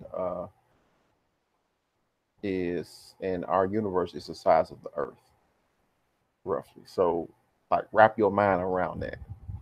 A dot in any book, the dot of an I in any book is our galaxy, but the universe is the size of the Earth. That Right. man, that blew my mind. I said, "What?"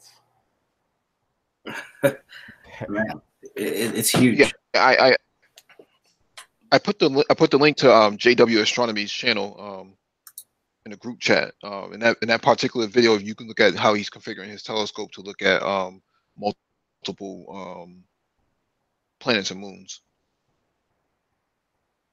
He does deep sky analysis or deep space analysis. Okay, so he got his stuff He's an amateur. He's an amateur astronomer. If you cold can play the outside. video, Yeah, you know what? Oh, Oh, I saw that. Wow. And he put that just from that small telescope? I don't know if you consider that small. It's a pretty big telescope. if you can't, yeah, if Yeah, you, it's pretty, yeah. It's big, but compared to oh observatories, yeah, it's that's big. small.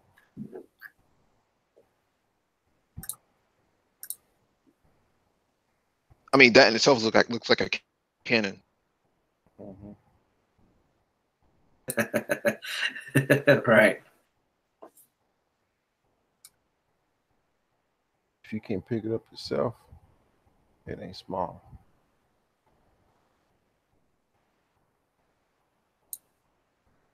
And it like he's out, and that's okay. He in England. I can tell by the houses. Um, it like he out in the township, so it's not much light distortion and light pollution out.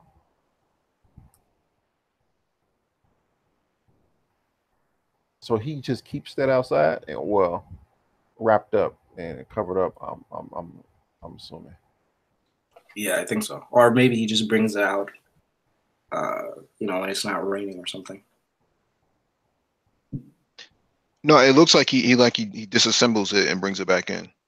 Okay.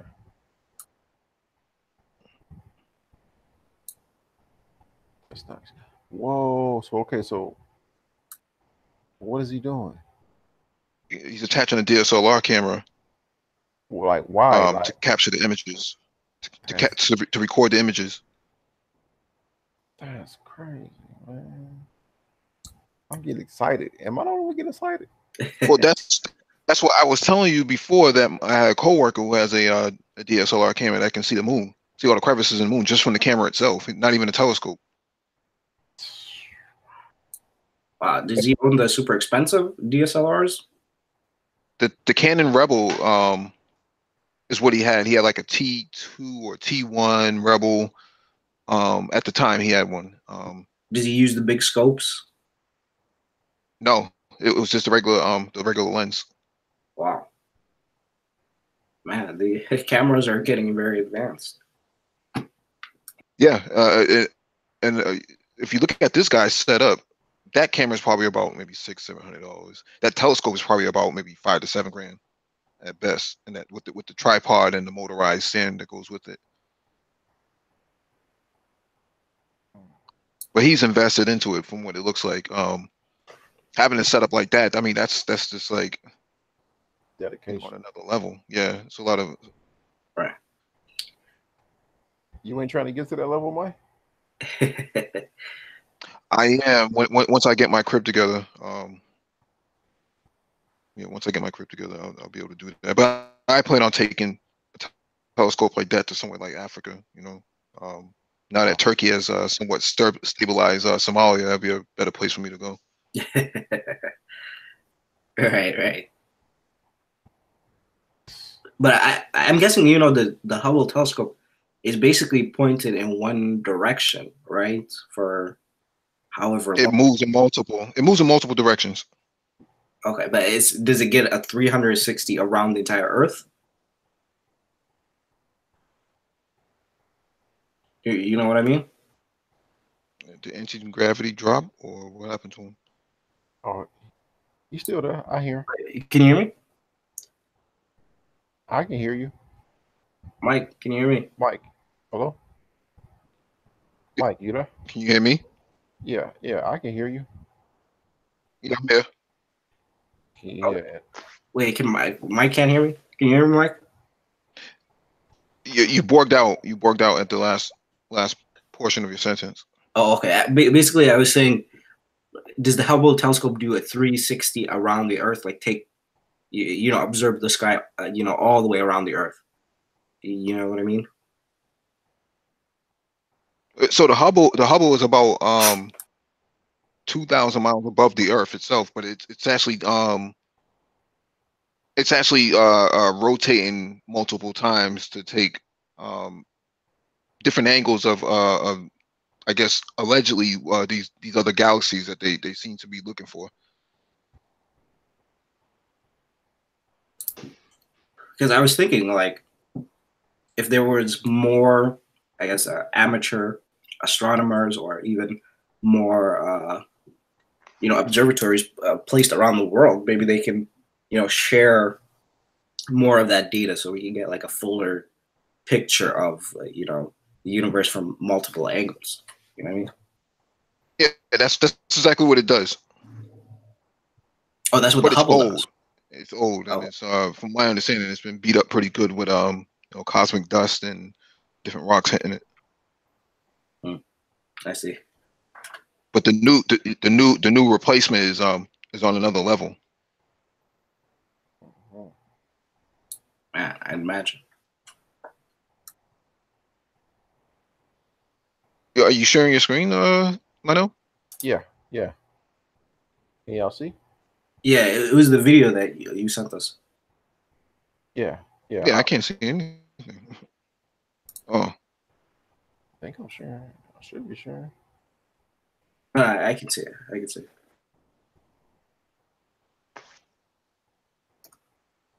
Look at these pictures.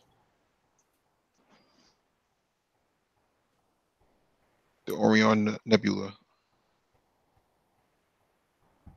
1,344 light years. And this is coming from his telescope. Yeah. And that's pretty cool.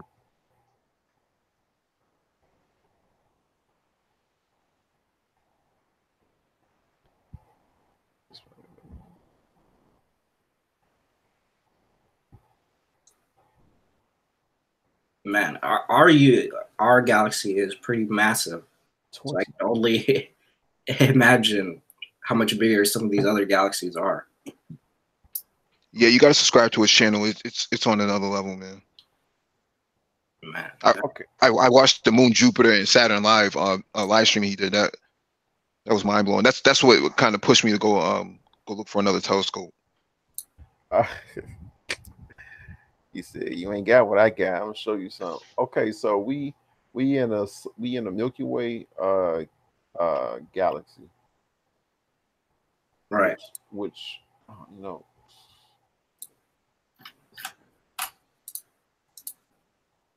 we're in a Milky Way galaxy.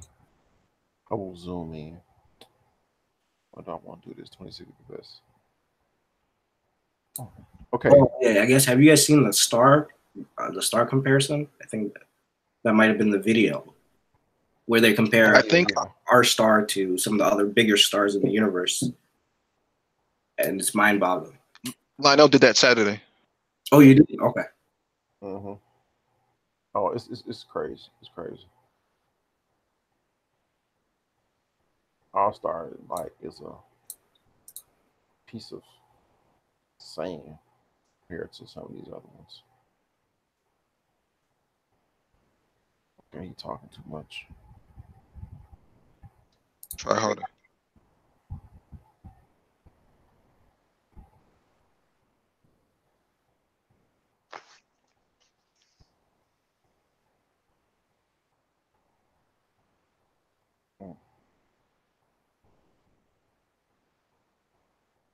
Whirlpool. Now, what's amazing is these things look so small, but they large. They, like you said, into our, our galaxy is stupendously big, just just like other galaxies, and then you calculating the space in between. You know, that's yeah, it's cat's eye. That's pretty nice.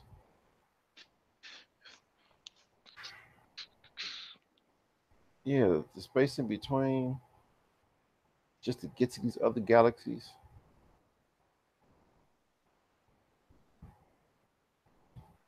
That would be a nice picture right there on the wall. Right. Well, actually, I've always wondered this. I don't know. Maybe if you guys can speak to it. What in the hell is this? Some Tori. It's cracking over there, man. Imagine. God, man, look at all them stars, man. This shows around 100,000 stars in the massive globular cluster. Man, the only way you can really map that out is using some kind of blockchain setup. No way you're gonna just look at a picture and be like, oh yeah, that's that star and that's this star. That's cracking.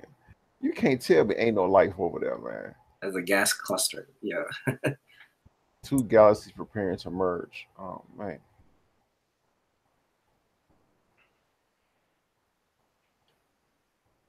That was Two cracking. galaxies getting ready to merge. That's like gives you one Galaxy Note from Samsung.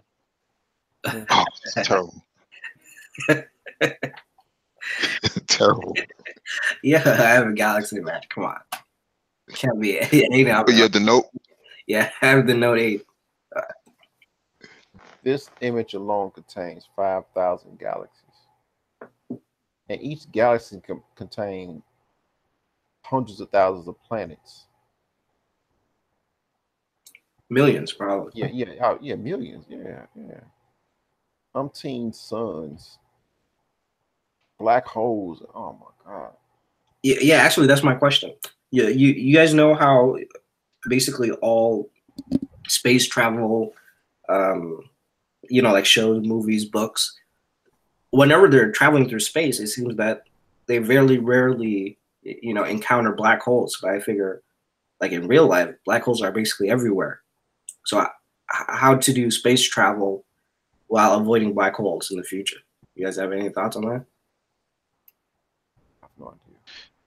You would have to map all that stuff out, and that's kind of what they was talking about. I think you might have missed it over the weekend, but they had a asteroid day live stream on CGTN, and they were talking about mapping out the solar system in multiple solar systems in order to get a better way to navigate for the next go ahead, right? So you're not running into you're not lost because the space system is so large and massive in its presence that make sure we're having a good navigational path, and creating your own Google Maps out of it.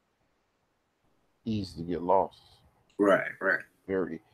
And Because once you run into a black hole, you can't get out of it. Like you can't get out of the gravitational pull of it. Right. Because it pulls planets into it. Exactly. Yeah. Okay, that makes more sense because all of the spaceships have this huge, I guess, repository of information about the universe, unless it's somewhere super far off in whatever they usually call like uncharted territory. Mm-hmm. Like, we know it's trillions just in this universe alone, and then there's other universes, which got other trillions. Oh my god, what's going on, Damiette? I think Damiente would say X-wing fighter. Hey, have you all traveled somewhere that's like hours away, and by the time you got there, you just feel like, I just don't want to go back home, especially driving. Imagine you travel to another galaxy, like, you know what, this home, man. That was a long ass ride. I'm guessing the first few travels is going to be one way. That's it. Right. Especially like even to Mars. I'd say once we get some people on there, there's not going to be like a return shuttle for like at least a couple of 100 years while they figure out how to do it. Well, that's why they're talking about teleportation. Right. But the problem is with teleportation is you can go one way, but you can't go backwards. The derivative of gas. Yeah, if you flying somewhere, it's a one-way ticket because that flight, it took you forever to get there, and then you want to come back. Oh shit! Either you go. Especially with JetBlue. Oh my fucking. What about Spirit? It's like you going. That's like, you know what? Hey, though, I'll see y'all in another lifetime because that's a long ass ride, man. But see, I don't see humans at this point going anywhere until they can figure out what's going on with each and every single planet, right? Because they still have not figured out what's going on with Neptune and Pluto. Is it a planet? Is it a planetoid? Right? They're still doing all that research, and that's still another 25 to 30 years away from finishing the research just on that alone. So why don't they just try going to Mars first? Set up bases and colonies there, and then use that as a staging point for better understanding the whatever is after the asteroid belt. In my personal observation is that there has to be a benefit to actually go to Mars, right? There's no water on there. There's no sustainable resources currently on Mars. There's probably some natural mineral resources that can be mined out, but that's left to be determined. But there's no real reason to send somebody up there if there's no sustainable resources available. I mean, they are saying that they, at least up to last week, that they found ice sheets under the surface, or potential ice sheets under the surface on Mars, and plus there's supposedly riverbeds on Mars. So there, if wherever there was water, there must have been life there before. So they're still trying to determine how long ago did this happen. Right, but actually, there is a huge benefit to it, because once you can get to Mars, you know, right on its doorstep is the asteroid belt, so you can start, you know, mining colonies on all the different asteroids there. I'm guessing there's virtually unlimited amounts of all kinds of resources there. But I don't know. That's just my opinion. I don't. Was you there for Saturday's hangout? No, I was sick Saturday, but I saw some of your stream afters. He's with that girl. I was with what? He's with that girl. No, I was sick all on Saturday, man. No. So one of the things that they were talking about, that we talked about, was the Japanese mission that just went up last week, where they're able to start mining on, or they made an attempt to mine one of the asteroids, and then take some of the dirt and the dust and bring it back to a you know, a space laboratory that they set up. So the mining of asteroids is probably more important than actually going to Mars. Is my take on it.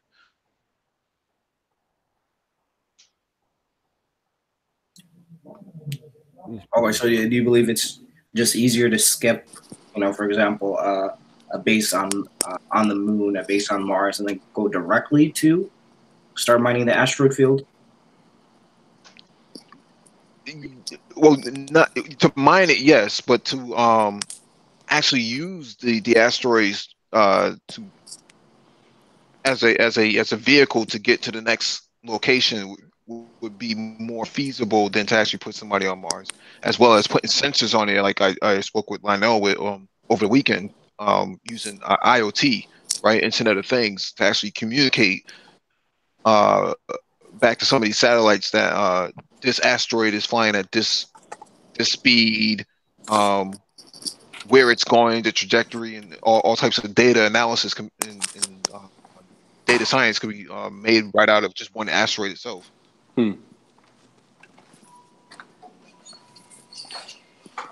Yeah, what's up, down right there? Nothing much, man. Just that work. Hey, what's going on, man? I'm all right. No, I was just thinking, you know, it would make more sense to have, you know, stages, right? Maybe you can skip the moon, but once you have a colony established on Mars, then you can take whatever you mine from the asteroid and either process them there, or process them on Mars, right? To just have, like, because it's going to be a long trek from going from the asteroid belt all the way back to the Earth. I don't know. That's just my thinking on it. So you're looking at Mars as like a pit stop or station. Yeah. Like, having It's a colony, but it's, you know, it's also like a station. Right. So you can cause whatever, or, you know, right, fuel, and then go back to Earth with the materials.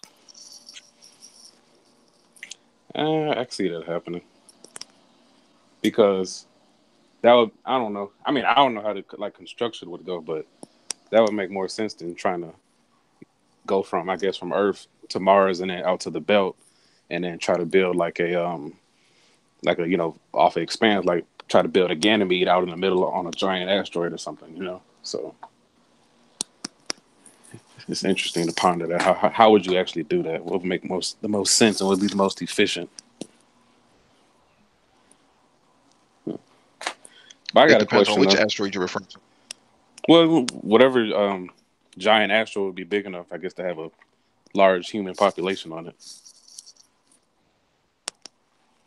Or it doesn't even have to be a human population. I guess you could send out, you know, machines and AI to mine it for you.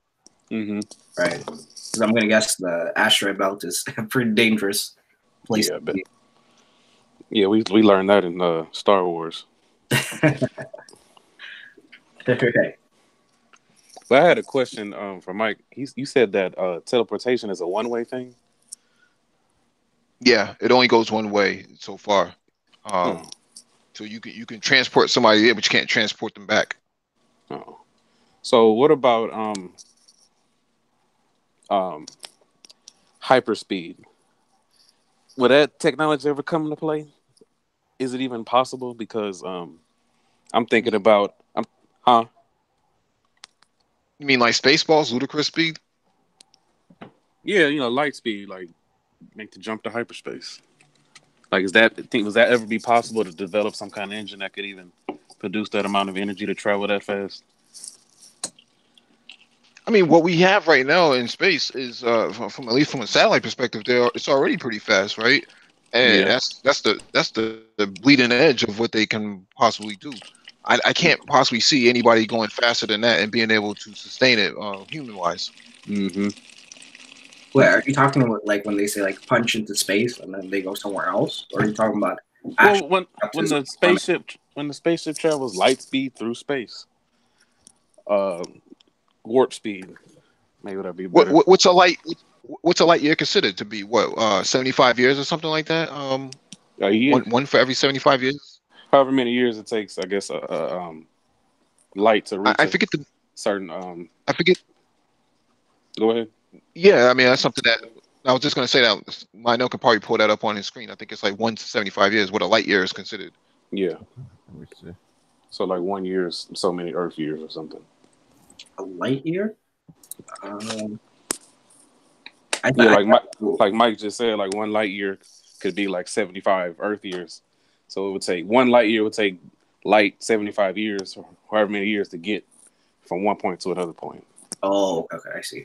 A unit of astronomical distance is equivalent to the distance that light travels in 1 year, which is 9.4607 times 10 to the 12th power.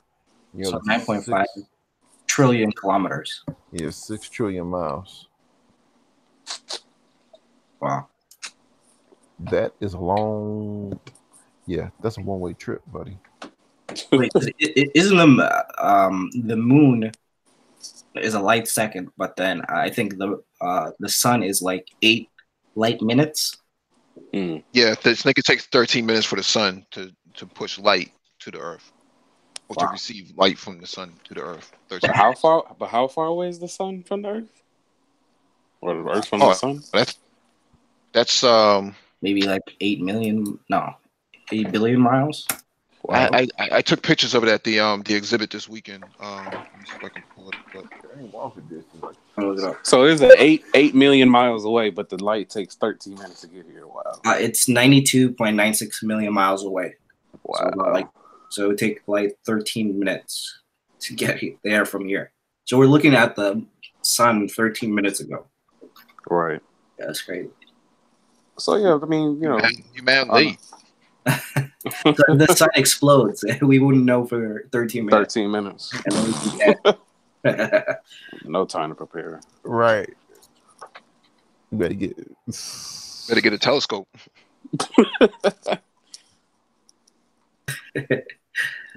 Do-rag on. Well, yeah, that's what I'm saying, man. So if you could develop, I'm just saying, hypothetically, but if you could develop some kind of engine or something to travel that fast, it wouldn't have to be a one-way, because you could shoot there and shoot back, and not waste too much time. Right. I mean, it would make sense if you can calculate the amount of the distance, because it wouldn't be time; it would just be distance, right? So, how far are you trying to go? See, you're talking about going into the future. Yeah. See, that's where that probably AI will come in. Like a nav computer, like a super nav computer, the quantum computing to compute all of those big numbers. But then again, at that point, humans will still try to find a way to cut through like dark matter or cut through dimension just to get to the place quicker. Because with the distance these galaxies are, it's still going to take you a couple hours to get there, and you looking at stars super go past you super fast, Mm-hmm. you know, people gonna be like, hey, we need a better way to do this. Let's cut through. You would have to teleport the whole entire ship itself with the people in it. See, yeah, then the teleportation probably be better than trying to make a light speed engine, because then you just set up. It'll be like Stargate. You just have gates all over the place, the galaxy. You could just go through the gate and get where you need to go. That would make more sense. Right, and that gate may end up turning into a black hole. You can't get yourself out of there. Right. So Wait, did that happen there's in the risk. I haven't watched that too many. Then at that time you hop through another gate just to get away from that gate that's collapsing. Yeah, that's ridiculous. Too unstable. If you guys have seen the new Star Wars, no, not Star Wars, Star Trek on CBS, right? I have not watched that yet. They had this really interesting concept where it's like they had like a spore drive. Spore drive. They were traveling through the universe through like these branches of different possibilities or whatever. They would go through it. In my mind, I thought maybe those are like that's dark matter. All the the branches that are connecting all the solar systems and galaxies together, right? So if you could figure out a way to travel through that, you could get to different parts of the universe quicker. Interdimensional. I don't know if it's interdimensional, but maybe they didn't explain it well. But You know what? If any alien species find us, knowing how big, no pun intended, but knowing how big the expanse is, it's gonna be, I believe, it could be by mistake. Like, oh, we found y'all trying to do something because it's so big, man. I don't see them putting humans up there though. I see them putting like I guess the human 2.0, where you have these cloned individuals that have these AI assistants put into their brain. I think using these stem cell type of injections. Or like dark matter, you got that stacking your spine. In dark matter they put people's spinal cord from birth, and it throughout your life it just download your memories, your consciousness. So are you talking about altered carbon? Yeah, altered. What did I say? Dark matter. Different show. You talking about that other? You talking about that other show? Yeah. Altered carbon. So when they about to die, if they killed, they take the stack out, inject it into another body, and they can potentially live forever. Right. Also, they have in the show you mentioned, Dark Matter. They will have it where you can, the travel agencies of the future. You could be like, you go into this little tube, that's like a tanning bed almost, and then it makes a clone of you. Let's say at, I don't know, Mars, right? And then you come out, and then you do whatever you got to do. You vacation, and then you go back into the pod, and then that was cool too. It makes a clone copy of your body that deteriorates after a certain amount of time, so you could essentially be on Earth and make a copy of yourself on Earth, and that copy is materialized on some other planet, right? And you do whatever, and then that copy deteriorates and goes back to the pod, and those memories come back to your original body. Right. Oh, good. That's wild to think about that. Well, I'm going to end live. Any other comments? Live long and prosper. Exactly. Y'all don't forget to come back Wednesday. Well, we may or may not have a show Wednesday because Wednesday's the 4th. So I'll let y'all know. I'm gonna get in the broadcast. All right. Deuces.